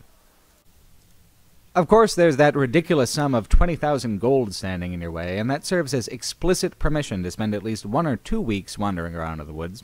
The rural quests are great, denser, weightier than the rural quests of the original. By reducing the scope, they've upped the impact and the intensity. You can protect a remote town from shadows in the woods, stemming from a long-forgotten temple deep in the trees. You can restore balance to a druid circle, while at the same time freelancing for genies camped outside the nearest town. In the first game, a lot of side content was somewhat straightforward fantasy. Low-level stuff. Baldur's Gate 2 hands out experience points considerably quicker, leveling you slightly more often and to much greater heights. It'll be over level 20 by the end of the game. Above 20 is a whole different category of the Dungeons & Dragons experience, but the 9 to 20 range is the largest and most engaging level range out of the whole experience. You'll fight everything. Beholders, spirit trolls, Githyanki, mind flayers, umber hulks, dragons, adamantine golems. The whole goddamn monster manual comes out to play, and it's fantastic. A lot of the nuance of these inclusions is lost if you're playing on story mode, though. The thing that's especially exciting for someone who was already deeply familiar with the AD&D rule set is already knowing the strengths, weaknesses, and special characteristics of all of these monsters. Their importance and their danger, along with the tactics used to defeat them, are expected to be familiar to the player as the mythology of the Forgotten Realms. That's an assumption that can't remotely be made about contemporary players. These more difficult monsters are much more likely to use lethal moves like disintegration, level drain, and mind domination, the latter of which forces you to kill one of your own companions. The basic level of combat difficulty is notably increased over the previous game, not because of player fragility, but because of this huge constellation of deadly and infuriating spell effects, and how quickly they can cause a party to fall apart and die. Turning to low difficulties can alleviate a lot of this. Story mode seems to have cut the time spent stuck in entanglement confusion spells by at least half what it used to be, but it also makes the combat homogeneous and boring. Higher level adventuring within the AD&D does genuinely present amazing tactical situations, but these monsters are meant to use these weird abilities in a setting where players can respond more imaginatively. You can use cover, run and hide, use subterfuge, cause architectural damage, and knock pillars down, the whole gamut, but that's only tabletop D&D. Baldur's Gate just has attacks, abilities, spells, and your tactical placement within the room. It's totally possible to be successful within the confines of those actions, but for people who enjoy D&D more for the storytelling experience than for the charts and the tables, it's a struggle. For players who have heard that Baldur's Gate is a good PC RPG and don't even know what Advanced Dungeons & Dragons is, it's more than a struggle. It's a language of combat interaction that's impenetrably dated, gaming's own Sanskrit. Yet Baldur's Gate 2 feels a lot more modern than the first does, and a lot of that is in how much more interactive with the player and with each other the companions are. Most things in Baldur's Gate 2 have a very personal feel to them. Friendship, family play a more prominent role in the themes. This is the game, where that very particular BioWare feeling, where the ensemble comes together as friends, where the player has an opportunity for goofy romance, where there's a moment right before the climax in which everyone talks about their feelings. All of that came from this game. This was the game that set that BioWare mold, that, despite having moved away from the mechanical structures of long ago, still gets reused over and over again in the emotional structure of BioWare titles. It works so well here, it feels so natural. Baldur's Gate 2 thinks harder about Dungeons & Dragons in terms of what a PC game can do differently than a tabletop campaign, as opposed to fidelity in translating the experience from one medium to another. Part of that is in connecting your companions to the background world in a more concrete way. Instead of companions joining your party pretty much at the drop of a hat, standing around and waiting for something to do, you need to do quests and resolve something the character is already trying to do. Jaheira even has her own quest involving her membership in the Harpers and her friendship with the Ballspawn that causes her to leave the party for a time. What you do in the game, how you act, causes ripples in time. You might not see a consequence for a companion occur right away, but no one escapes their actions in this game. The companions all advocate for their values and beliefs and react to yours. If you're too bad or too good, or in Ares' case too promiscuous, they won't be shy about voicing their disapproval. If you have a mixed alignment party, it's even better, as the choices you make will spark all sorts of passionate arguments between companions, who will belittle, insult, and occasionally flirt with each other as you adventure. It's hard to know what will trigger a conversation, though. In Dragon Age, it's obviously environmental. Certain patches of map prompt inter-party dialogue. In Baldur's Gate, it seems random. I've had Minsk start talking to me about the finer points of caring for giant space hamsters while in the middle of being captured by mind flayers. I've had characters ask me if I've ever thought of them as more than friends, after solving a millennia-old riddle. The conversations are fine, but the timing is nearly always janky as hell. There's a strong sense that you won't get to see many of the conversations, that they don't trigger often enough to see half of what's possible between the characters. Not all the characters survive the transition from the quick sketch they were in the first game to the fuller, deeper characters they aim for in the second, either. Minsk is one. He's very beloved for the warmth of his character and his jokes about Boo, the aforementioned giant space hamster, but the fact of the matter is, if you're playing in a tabletop setting, the bottomless pool of butt-kicking and hamsters jokes would get so old. It gets so old here, too. Minsk in the first game was defined by his quest to save Dynahir, and then his jokes after she gets rescued from the gnolls. Here in the second, even he's grasping for purpose. If you have Aerie in your party, he may eventually pledge to protect her as he protected Dynahir, but the direct replacement feels awkward. Similarly, there's a romance possible with Jaheira. I like the way it's written, but what happened to Khalid, it feels a little too simple. Jaheira's got one over on Minsk as a complex character, though, on account of her alignment. Commitment to balance and neutrality is difficult, and she explains how she approaches her alignment really well. On the other hand, Aerie, the wingless of Ariel, has an arc for her character that's interesting, but an execution of that arc that's infuriating. She's a wide-eyed innocent at first, stuttering and meek, and then she gets angry and depressed over having had her wings taken from her during captivity, which is fair. And then finally she starts to get comfortable. The end result, confident and grounded Aerie, is actually a very enjoyable character. All her transitional states to get there are bordering on completely intolerable. She's got a male counterpart in Animan, who seems to have wandered directly out of a Danielle Steele paperback. They do try to make him a real character, give him real conflict, but he is trapped within his smug do-goodery. Animan, I also want to point out, is intended to be the only romance option for female characters. Romantic subplots have become such a staple in BioWare titles that they're taken completely for granted. They're always clunky, and they're always awkward. Baldur's Gate 2 really takes the cake, though. The love theme from Shadows of Om soundtrack piece that plays is saccharine beyond all saving, but whether you've got a male or female protagonist, none of your options are really very good. Aerie's a doe-eyed, gosh, I'm so clumsy and innocent type, which is probably the dumbest of all fantasy romance tropes. They do switch it up a bit. If you say yes the first time she tries to get cozy, she'll later break it off on account of things moving too fast. Aerie does have agency, but it's smack-yourself-in-the-face terrible dialogue. Jaheira is better for dialogue, but the fact that she's so quick to preference the Ballspawn over poor stuttering Khalid feels cold. The most interesting by far is Bavconia. She's been in the game series since the first, a cold and condescending drow elf living a life of exile on the surface. She's mean, she's arrogant, she's sexually aggressive, and she requires actual role-playing to make the romance work. The typical BioWare romance is like the others in this game, like Ares or Animan's, where you're nice, and then you live happily ever after. Viconia is an example of the kind of tempestuous, fiery romances that games would be so much more interesting if they included more of. Like Aerie, she doesn't have a lot of respect for the player if you sleep together right off the bat, but in her case, because she comes from a militantly matriarchal society and you were too easy a conquest, therefore unworthy of further interest. She doesn't want a yes man, she wants someone to fight with.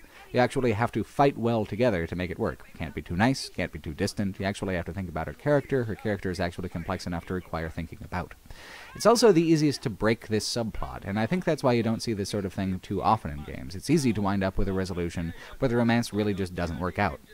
You have to use literal magic and a persuasion check if you want the relationship to continue in the Throne of Bhaal expansion. The way most BioWare romances are done is simply playing the ego. Choose to be nice to someone, and then they like you, will give you extra compliments during your adventure. Again, that's most of them in this game, too.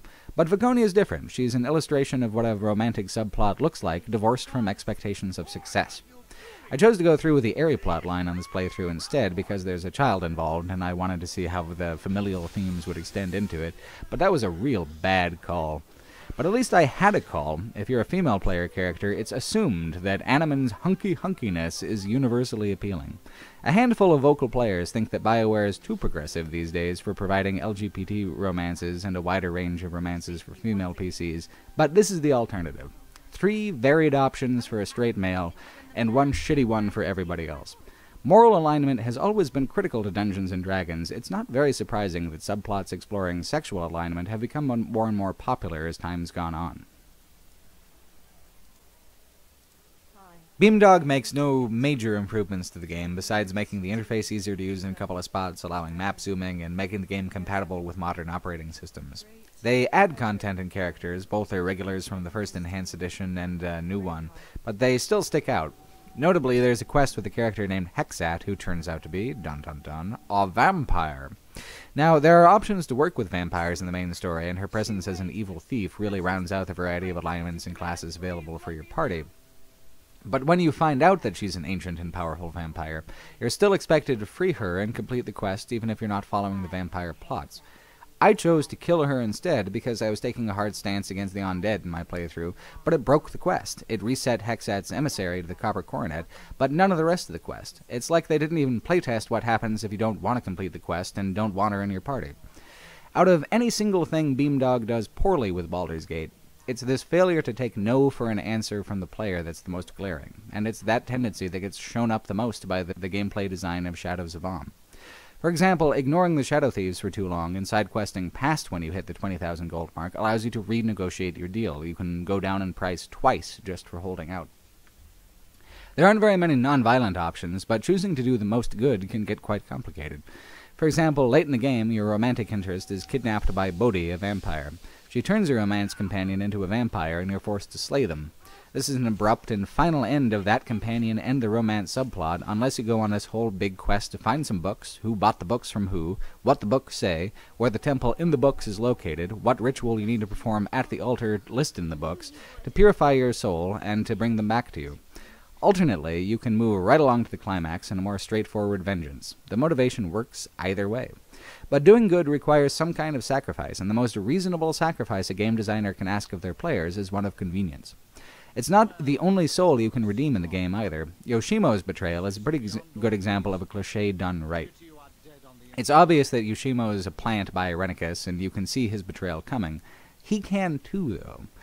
He can actually come to genuinely value your friendship. There's a magical bond in place preventing him from backing out of the betrayal, so it happens, but it's got this heartbreaking inevitability to it that's so much more interesting than, say, Heffernan from Siege of Dragonspear. If you take Yoshimo's heart and keep it with you for several weeks, you can take it to a priest who will release Yoshimo's spirit from torment.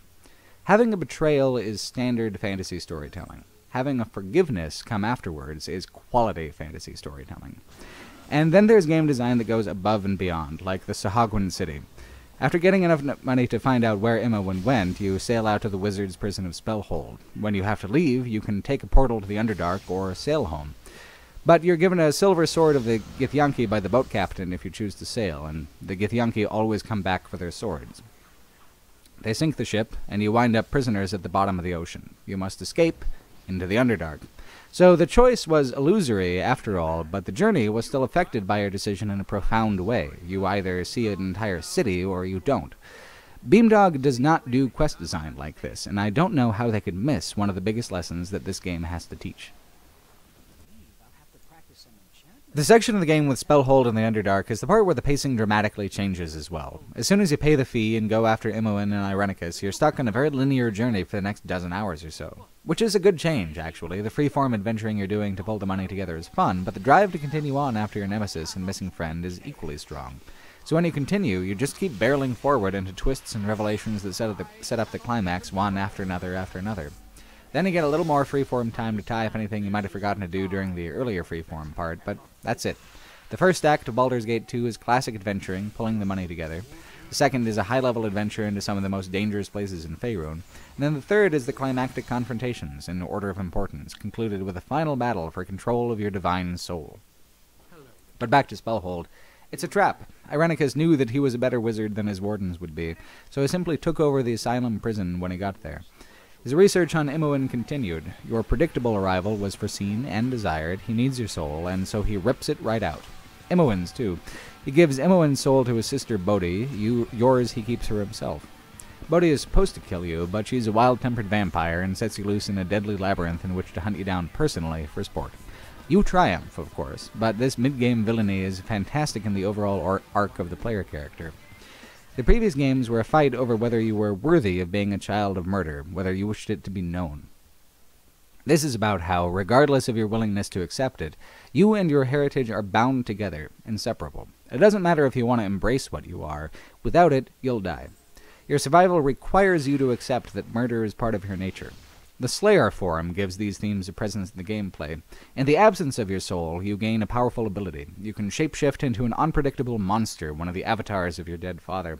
It can do things like tear down doors, take tremendous damage, and murder with great efficiency, but you can barely control it. You'll attack your party constantly, and using it lowers the party's moral reputation overall. It's a great and valuable tool. If you follow the good path, though, the option will always be available to you, but the noble thing is to never use it, even when the need is great. So they've set you up with a genuine hero's dilemma using plot-driven mechanical abilities. Immediately afterwards, you're given the opportunity to really explore your evil side in depth inside the drow city of Ustnatha. It makes for a powerfully memorable and dramatic transition from the first half of the game to the back half. Ustnatha is a fantastic piece of mid-game design, and it has some elements that I wish modern BioWare would return to. In a newer BioWare RPG, there's usually a high-tension, high-stakes mission of some sort that has everyone talking and pivots things in a new direction right in the middle, but it's a one-time deal. Like the Winter Palace quest in Inquisition. Ustnatha is a whole new city hub with a large outdoor Underdark map that has dungeons radiating off of that as well. It's a whole new world in the caverns underneath the one you've spent most of the game exploring. Everything's pretty flipped on its head culturally, too. A majestic silver dragon has had her eggs taken by the drow in the city and wants them back, so she entrants your party to look like the drow so you can take the place of a group of travelers she recently slaughtered. Where once you had freedom, now you have to complete tasks for superiors within strict time limits. Where you would have chosen dialogue to express yourself, now you're trying to choose the options that won't blow your cover. There's even a scene, if you've got a male character, where you're demanded to perform sexually for your boss. You can talk your way out of it, or let it happen, or blow your cover entirely by refusing. However, there's a good chance it'll ruin your romantic subplot if you can't or don't avoid the encounter. The drow are an incredibly sexist society and do sexist things constantly. It's just gender-flipped. That's kind of their point, that being evil, cruel, and selfish looks pretty much the same on anyone, regardless of the gender. They've always filled that thematic position, for long before the game. This is part of why the backlash against Beamdog for including progressive content is so moronic. Being explorative with social roles and gender roles is explicitly written into the fabric of the setting, in the original games even. The sharp contrasts make for a great change of pace and narrative opportunity as well. Since nearly everyone in town is absolutely terrible, there are numerous opportunities for betrayal, and betrayal that even good characters can feel okay about participating in. This section of the game shakes up pretty much every last convention in how the player interacts with the world and the questing, but just for a little while until you can escape the city's cruelties. It also shows off the depth of effort put into accommodating different playstyles. If you don't want to pretend to be part of the drow, you can just attempt to kill them all and find your own way out. You can kill the Silver Dragon and take her hoard. You can play the games of drow manipulation and take them seriously, indulge in all kinds of social evils that Ustnatha has to offer. Or you can arrange a triple cross, gaining everyone's trust to the point where they all die and leave you holding the spoils. For a couple minutes anyway, until the alarm is sounded. Difficult tasks are given multiple solutions. Like the matriarch needs a powerful smell ingredient, either a beholder eye stalk or an illithid elder brain. You get the eye stalk in the first room of the beholder dungeon. If it's too hard after that, you're already set, you can back out any time. Or you could be trapped in a psionic nightmare by venturing into the Mind Flayer Den, where you'll be taken prisoner and made to fight for the illithid's amusement before organizing a difficult, puzzle-heavy escape. The choice is yours. As far as the narrative is concerned, how you get to the next step of the plot can shift in any of these directions. Irenicus is already several steps ahead of you, and reacting to his unfolding machinations is all you can do. You'll eventually be spat back out onto the surface just as Irenicus reaches his goal, seizing control of the tree from which elves draw their ageless strength. Yep, that old trope. What's interesting, though, is how personal all of it is to Irenicus. That bedroom back in the introductory dungeon is a replica of the bedroom that he and the Queen of Elves once shared when he was her court wizard, but nothing was ever enough for the guy. He tried to feed on the tree, take power from his entire people and make it his own. For this, he and his sister had their souls taken. They would grow old, die, fade to nothing. For the most powerful wizard of his age, it was maybe the most tremendous insult he could have been given. The trick of Irenicus as a villain is that revealing his backstory does not make him seem larger and more villainous. It makes him seem smaller, petty, mortal. He had it all once, and he tossed it aside because he just can't help but be a magical jackass to people. He's come full circle in his own journey. He's experiencing his own climax, and meanwhile, your character has finally the opportunity to take revenge for the indignities committed when the game opened. He's a horrible person, John Irenicus, but he's even less now than he was before, even with your soul. He's beatable. The only other Bioware villain with a similar feel to Irenicus is Saren from Mass Effect, but Saren's not himself all the way. Conflict with Saren is inevitable because Sovereign is pushing it that way from behind the scenes. Irenicus, though, is narcissistic beyond any redemption, which makes him a great villain for either a good or evil character to face. Stopping him is the obvious good, but for evil, there is a strong narrative satisfaction in smashing this pretender who thinks they can steal your murderous power and get away with it. Both ways, Irenicus's arrogance makes him a tremendously satisfying antagonist. Baldur's Gate is about the soul of the Ballspawn, so the climax is only partially about Irenicus. It's primarily what you'll do with your tainted soul if you do manage to somehow earn it back. Before the final confrontation, you have the by now Bioware standard, "It's been good to be at your side," half goodbyes that preface the dire stakes of the climax. The difference between this and some later titles, though, is that the goodbye is well-deserved. When you kill Irenicus, it kills you too, and the vortex of your missing soul drags you and all your companions down to hell right at the minute that should be your victory. It's a genius writing decision since it touches on and one-ups the revelations of the first game. There, Sarevok confirmed the half-truths that you may not have wished to know. Now, those truths are made manifest, a maze of stone and flesh meant to challenge the Ballspawn and determine if they are truly, truly worthy of getting their soul back. Each of the 5 puzzle challenges has a good and an evil solution. The evil one has no consequence for the player, and gives them great wealth and power. Demons will injure and kill your companions in your place. You will inherit the symbols and protections of your dead father's realm. The good path, however, involves sacrifice, refusing these objects, taking the pain in place of your companions. In fact, the selfishness test will not only damage your character if you aim for the good resolution, it will permanently drain a few of your statistics for the rest of the next expansion. The scars are permanent and meaningful. If they were not, what would the sacrifice actually mean? The evil route is gluttonous, you and Irenicus in a demonic arms race for who can acquire the most trinkets and gifts before you clash one final time in your father's kingdom. The good route isn't one that denies power, it's one that says that the player has enough strength already, enough so that they need no further help from tricksy demons. The demons respect this. You're not evil, true, but your will has power, and it shapes the outcome all the same, maybe more impressively because your decisions stand in defiance of the logic of your father's hellscape. Each path has a thematically resonant experience, coming from opposite approaches to player motivation and player ideology. Both are accommodated. The plot of Baldur's Gate 2 is resolved when you wrest control of your soul from Irenicus. Irenicus is trapped in hell with no power and no escape, while you and your companions return to the material plane, ready to adventure once more. You've confronted your heritage, and either embraced it or asserted your moral dominance over it. Supposing you wrapped up all of your side quests after emerging from the Underdark, the end of Baldur's Gate 2 feels very complete. From start to finish, it is focused on Irenicus and the contest of wills between the two of you. Things done in the game are done within that frame.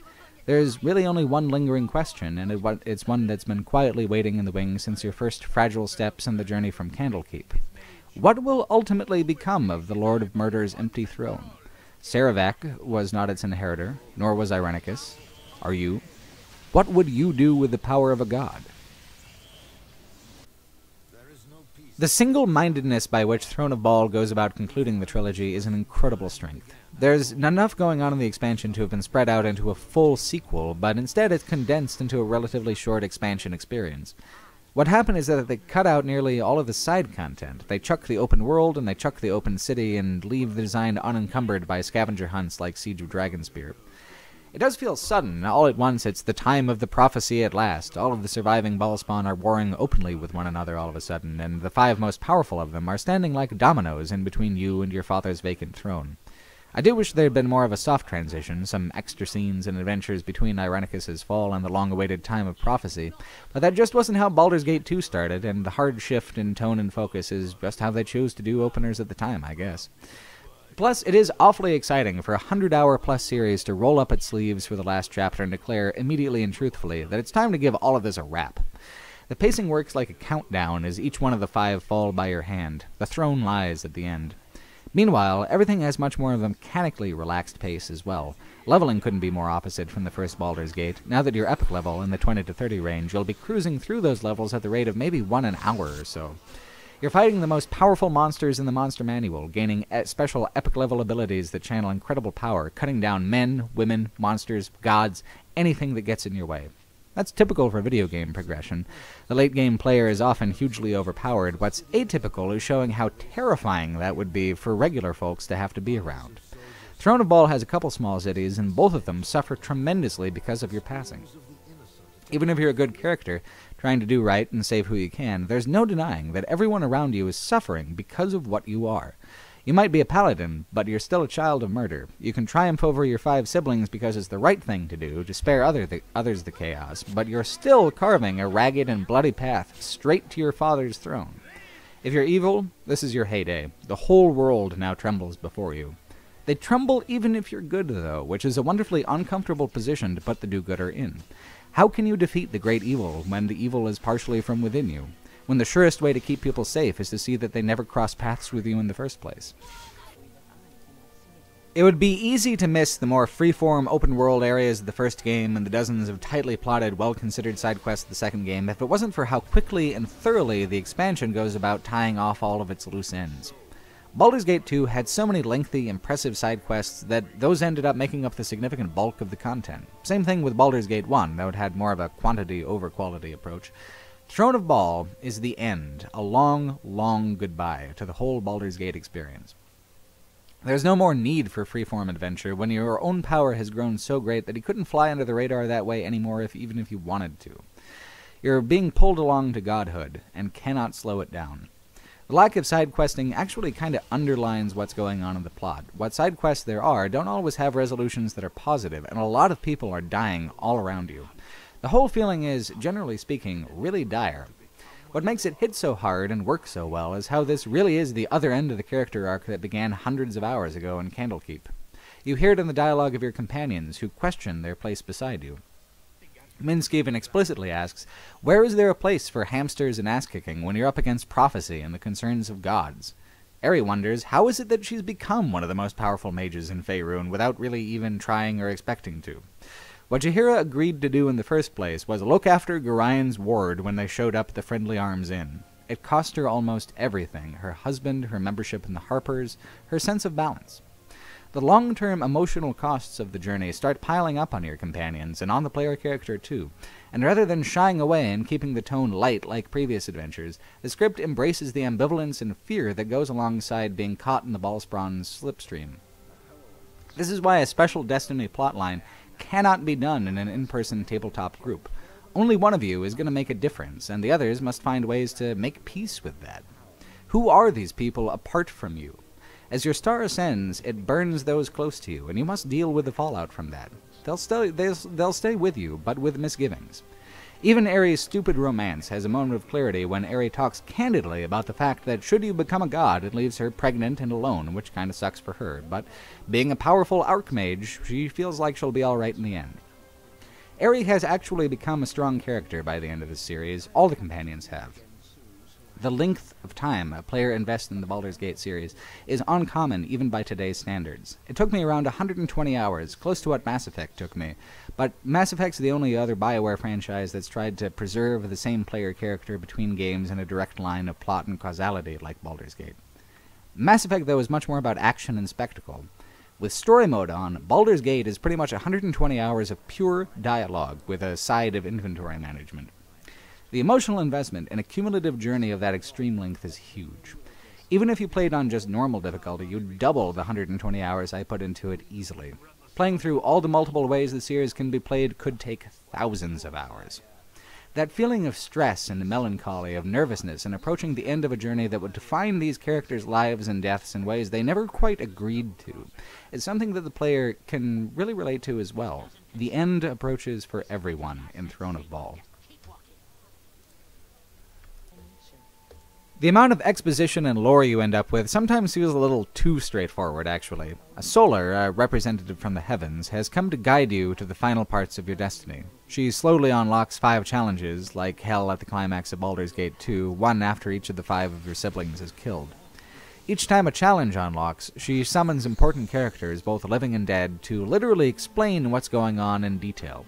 If there had been more time and money, these revelations might have taken the form of side quests and adventures, but they're instead condensed down to these brief but detailed information dumps. Maybe it's a little too easy this way, but it's still much better than leaving all the background out. With no significant side questing or optional areas, you'll jump from dungeon to massive plot revelation to small town to dungeon, back to massive plot revelation in a matter of a couple of hours. The design of the combat encounters is way different to accommodate the epic level experience as well, pitting you against waves of enemies, entire armies at once. Do you remember how a wolf could kill you in a single hit for the first few hours of play back in the first game? Look at you now, a murdering fool. Your unstoppability is almost a joke, and the balance is pretty messed up in the player's favor, even on higher difficulties once everybody in your party scrapes the level 30 limit, acquiring 10 or more godlike abilities. In fact, there's a whole joke sequence that unusually breaks the fourth wall to deliver some great punchlines. A wizard tasks you with getting a beholder eye stalk, and everyone in your party groans about how beneath you all that is now. So you find a nearby party of low-level adventurers who had been turned to stone, and you put them on the case. Several days later, they return. They decide they can take you on, and then they die immediately, so the low-level fellow reloads his save game and gives you the eye stalk without complaint. That was all of you, your PC, your companions, back in the first game. Now, you're a couple short hours away from becoming a permanent part of Forgotten Realms mythology.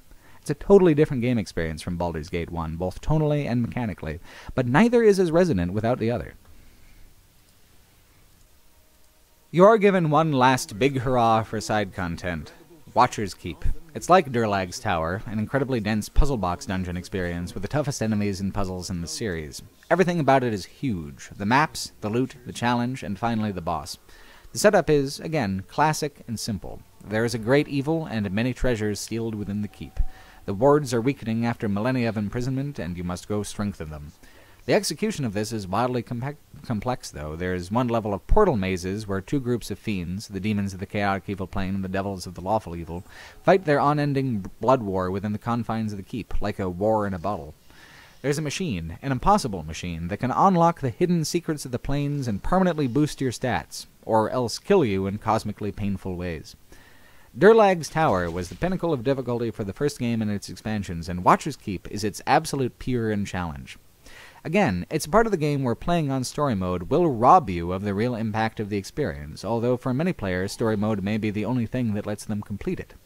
In the recent Netflix hit Stranger Things, it opens with a bunch of kids playing D&D in the mid-80s. They're guessing at the worst creature that the Dungeon Master would be willing to throw at them, and they all agree that they would be the most screwed if it was Demogorgon, the Prince of Demons. He's the ultimate oh-shit monster of the original rule set, and he is just beneath your feet. When you reach the lowest level, unsealing the prison and sticking your nose in, a voice is all you hear. You have the option of solving the quest without confronting the voice. 2 options for that, actually. If you reseal the prison now, you'll be trapped within and die. The Watchers betrayed you.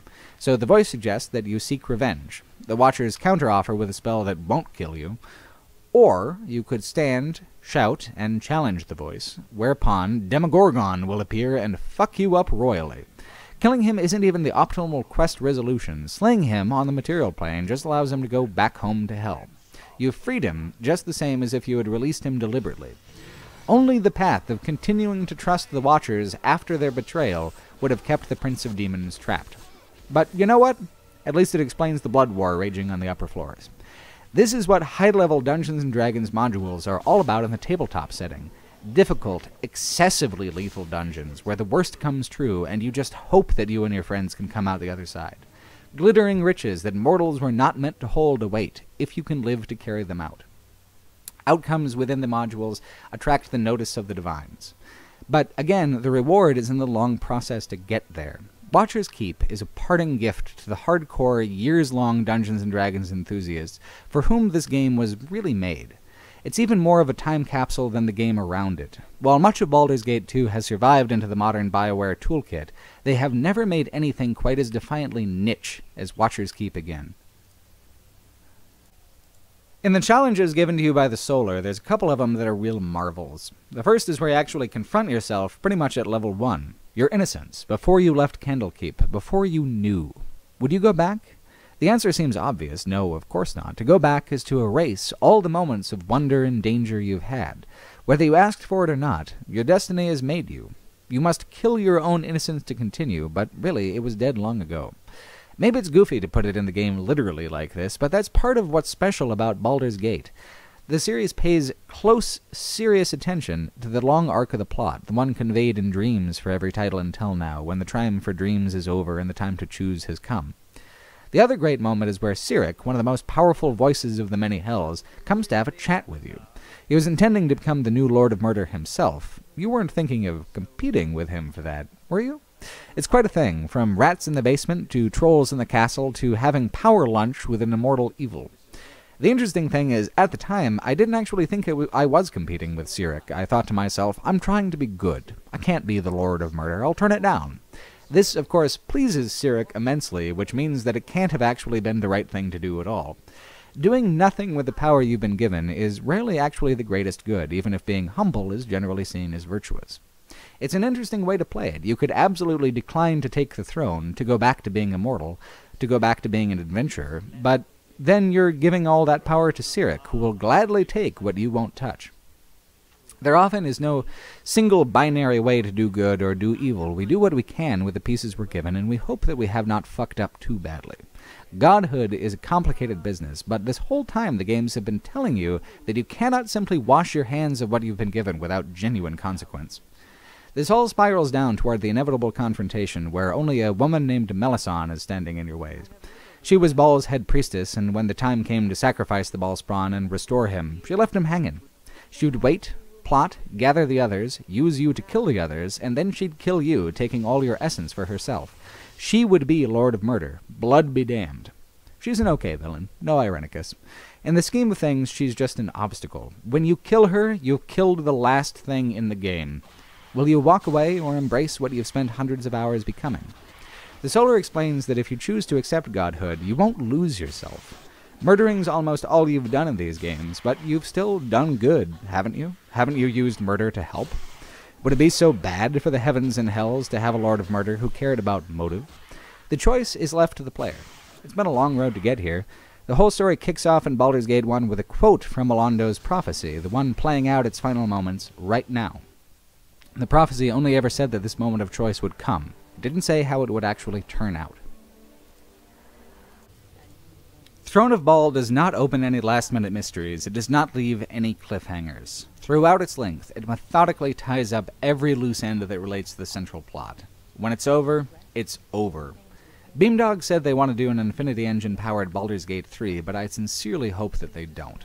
What they've done with Siege of Dragonspear, for all its flaws, does contribute positively to the pacing and overall impact of the franchise, but the series packs such a huge nostalgic punch because Throne of Bhaal ends it all so completely and conclusively. It is the absolute and final stage of the journey. I decided to ascend to godhood, and got a cutscene telling me how my character would act in divinity as they had under my direction, with compassion when possible, with decisive action when not. My actions mattered, the cutscene said, not just now, but almost infinitely afterwards, because my will was now part of the divine pantheon. Of course, as Bhaal himself would tell you, that divine order gets shaken up from time to time, but when people talk about how much they love Baldur's Gate, how important the memory of the franchise is, I think this ending is a huge, huge part of it. It's different from a book or a tabletop experience. It's not just the story you're being told, and it's not just the story from a friend. It has the pop culture legitimacy of a franchise novel, fused with the creative agency of a tabletop campaign, but in a way that's laser-focused on a single solitary player in a way that the tabletop campaign couldn't do. This kind of ego-stroking wouldn't work in a different medium, but the act of beating a game like this, especially in the days before story mode, was a huge time sink, a huge emotional investment on the player's part. So the ending says, this time you've spent, these things you've done, they matter, they will be remembered. That's your reward. You didn't play for the high score, but you're assured by the game that there will be a high honor given anyway. It's like the statue commemorating your party in Tradesmeet. When the game is uninstalled, when a new game is started, that accomplishment is wiped away. It's completely illusory. But at the moment, it feels like a real reward, like what you've done has been acknowledged by the game world and some sort of impact has been made. The end of Throne of Bhaal, the end of Baldur's Gate as a whole, pulls off this trick with true expertise. The game is over in a way that's natural and total, and the ending gives you permission to feel proud or sad or relieved or whatever kind of large feelings the final payoff of your long investment provokes. Folks were so let down by the original ending of the Mass Effect trilogy because it asked so many more questions than it was really willing to answer, because it does not have the focused countdown to a decisive ending that Baldur's Gate had. It didn't provide release. It didn't provide validation for what the player had been pouring into the series and the character on their end. Not on release, anyway. Throne of Bhaal does that. It's even bittersweet in the epilogues. While some companions have happy endings, none ever truly recover from being in the Bhaalspawn's company. Some end up dead. Many end up unfulfilled and miserable. It's something that new BioWare wouldn't really dare do, I feel. The melancholy of the epilogue also lends to the feeling of finality and completeness. The story ended well for you, sure, but you ascended beyond mortal concerns. Everyone else still has to deal with them. The full experience of Baldur's Gate has many frustrations, and if Steam statistics are anything to go by, very few are willing to weather them to see the journey through from first step to last. There's nothing you could change about these games to make that any different. They're a product of their time, and the product of our time, Siege of Dragonspear, just doesn't live up to the quality of the originals. The cultural moment when fantasy fandom was based in novels and tabletop modules is long past. To recreate Baldur's Gate, that's the page you'd have to get everybody back on, and that will never happen again. But here these games are, and the adventure unfolds all over again every time someone hits the new game button. To those with the patience to put up with the archaic rules of the Baldur's Gate setting, these games are undoubtedly some of the best computer role-playing games ever released. They're important. But their importance can be hard to see if you just can't get past, hey, what's Thaco? Thanks for watching.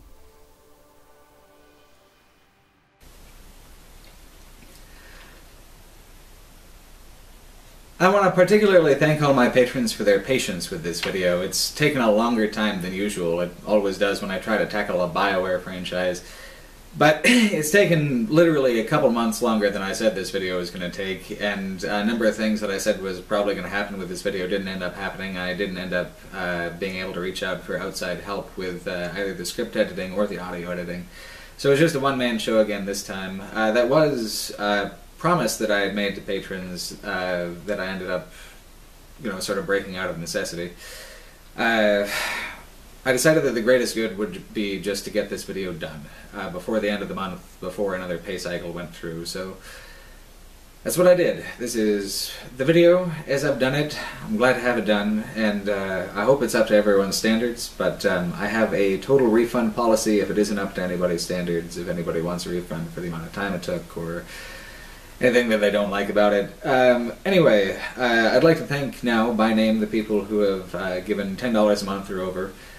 This entire career that I'm trying to launch pretty much rides on the backs of you fellas, and I definitely appreciate it. Anyway, folks like Cassie, Comfy Hat, Ron Gervais, Christian Zacharianson, Pat Hay, Soe Sheik, Balder Carlson, Will Hooten, Nick Cole Hamilton, Jake Mays, Jake Brennan, Kevin DeBolt, Dalton Seiler, Dennis Clark, Ken Young, Niles D. McDonald, Alexander Leister, Nobody, Michael Benson, Kumaran Vijian, Justin Hughes, Igor Babiuk, Brian Hill, Andrew Steele, Jared Meyer, Andreas Larson, Kevin Schaub, White Zero, Lars Ingvar Anderson, Aaron Albach, Martin Markov, Alexander Dmitriev, Joe Hewison, Eden AK-47, Tim Moon, Brandon Boat, Kimmo Heikkinen, Ariel Badger Release, Jody Warren, Niels Bach-Frummer, Tizar Vicarian, Jeffrey Knutson, Paul Cocker, D, Kyle Braun, Will Wargrave,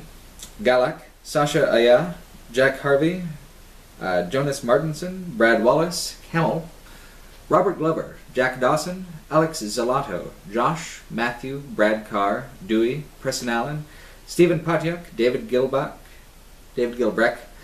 Brian Plockelman, Alexander Heavens, Devin Fitzpatrick, Matthew Zender, Trivium Art History, Jacob Robertson, Evan Hill, Pierce McBride, Evan Buccio, Stephen Premel, Connor Biblo, Andrew Schiffel, Chris Caon, Lee Jonas, Michael Atwell, Spyro Sedaris, David Carlson, Brad Smith, D. Stex, Rob Tackett, Angel-Headed Hipster, Daniel Mower Myrie, Colin, Joshua Vivi, Hay, Dylan Sibley, Yuri Pitness, Wesley M., Sharif Kazemi, Harley McAvoy, I Cannot Fly, Brett Gialmo, Colby Howard, David Reed, Divya Faust, Mary Ellen, Tim Marsh, Ryan Goods, Sanguston, David Fry, Morton Scanning, Cameron Jackson, Eddie Burton, Carl Gleason, Silas Blatchley Hansen, Josh Farkas, Ashley Rain, Martin Karsten, Michael Connor, Bob Belcher, and Chris Larkey, as well as the many others who contribute smaller amounts.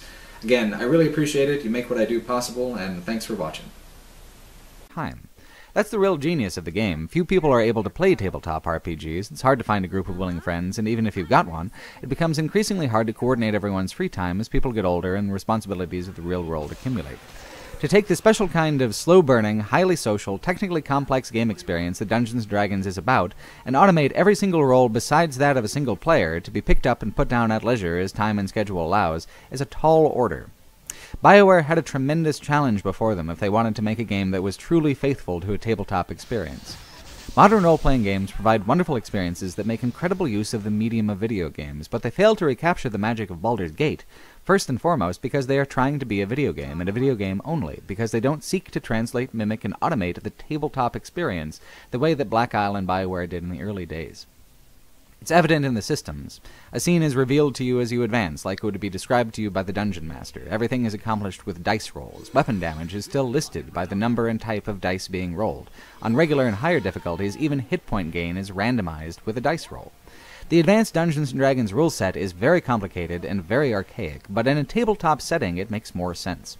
Combat is meant to be slow. Everyone talks it through, and each encounter is dangerous. A single climactic combat could take half the night in a tabletop setting, but the tactical options open to the player are limited only by their imagination.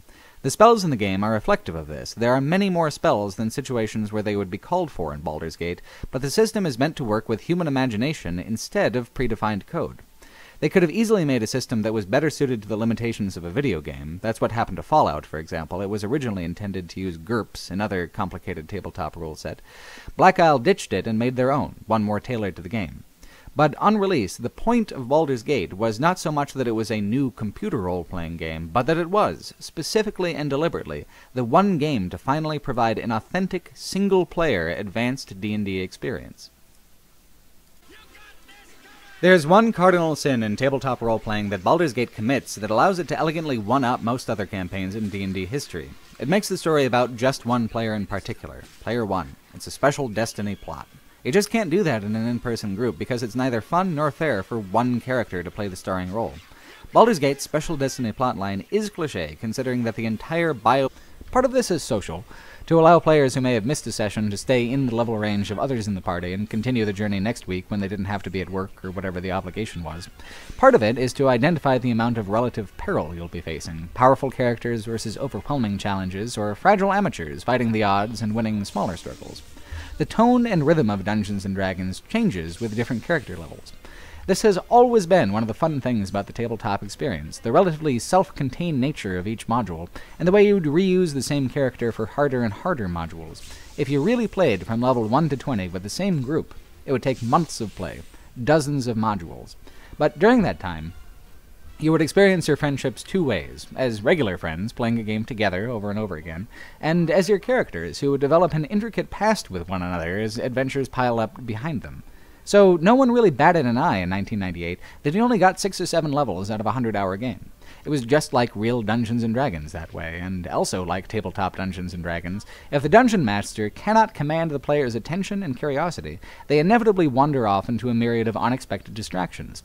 Baldur's Gate has much more side content than primary content.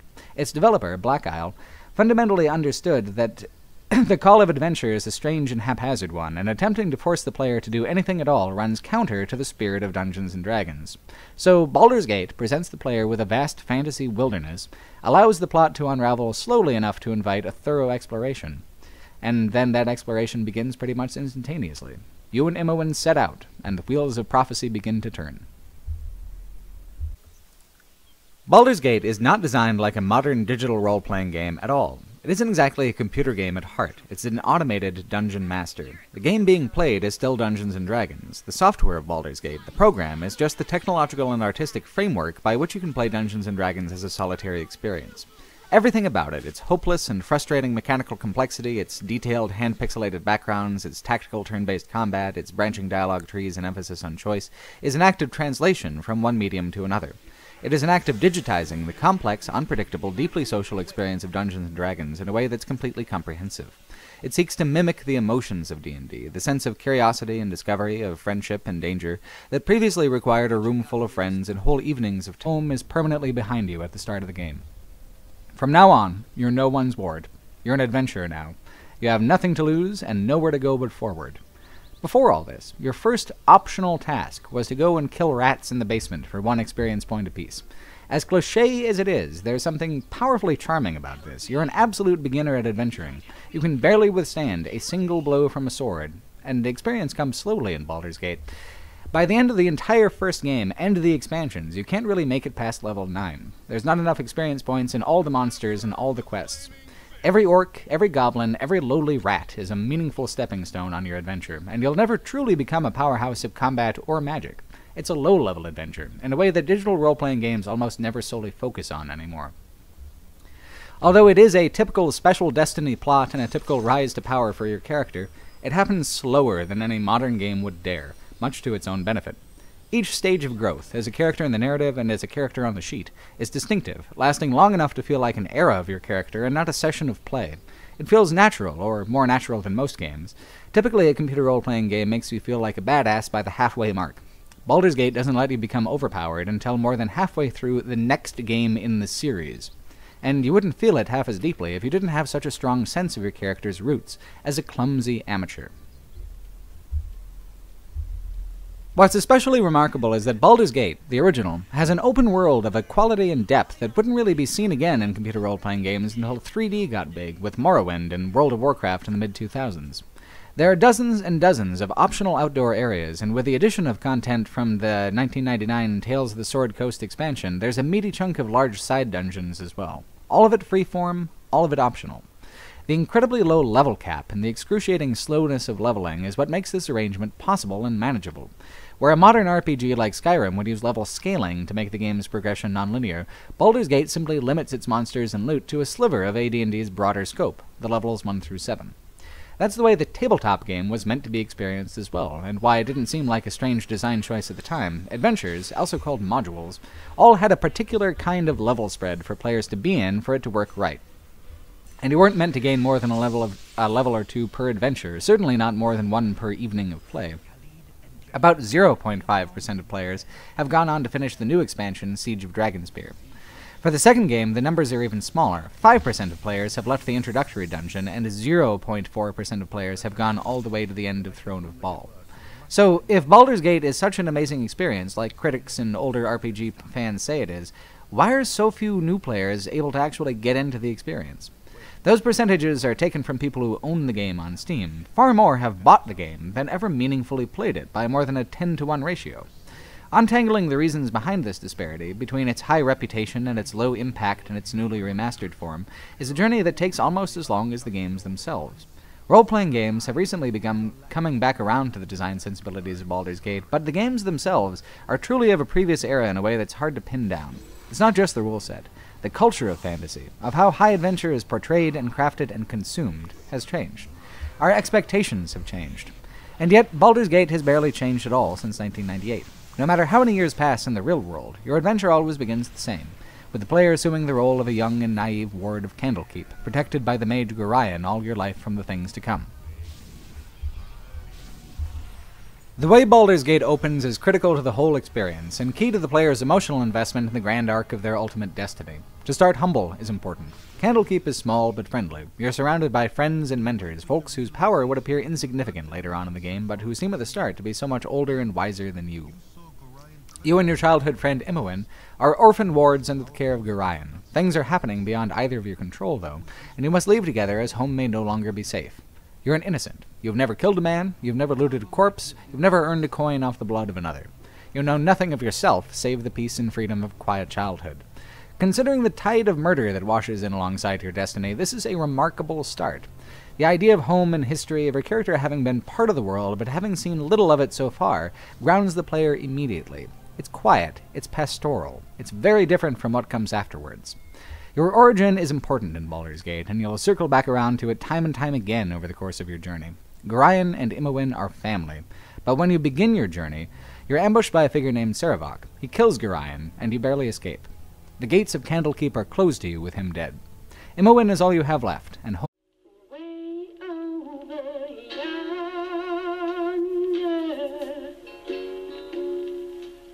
is a place that I know,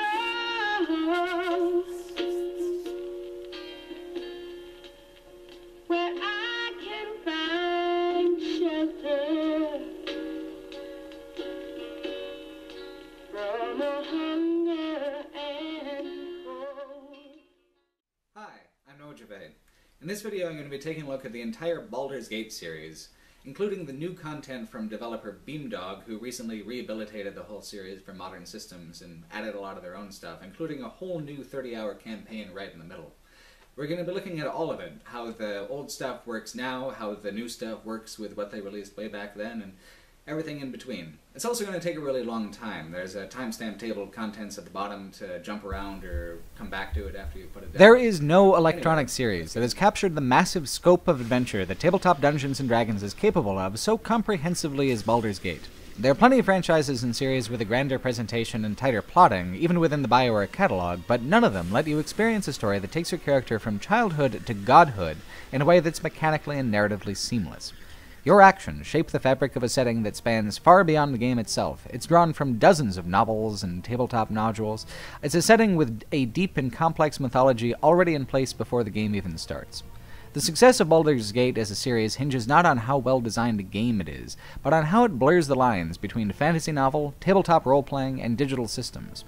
Sometimes this mix is awkward, but the sheer ambition and craft of the thing is unparalleled almost 20 years later.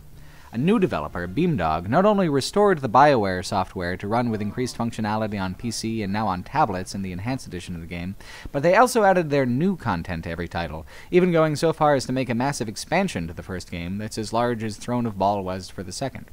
They've kept this series alive and kicking long after the moment passed where these games made the most sense as a retail product. But very few players have actually gone back and revisited the entire span of the Baldur's Gate experience, new and old content alike. According to Steam achievements, 10% of Baldur's Gate 1 players have made it out of the opening location, which shrinks down to 1.3% of players who have actually finished the enhanced edition.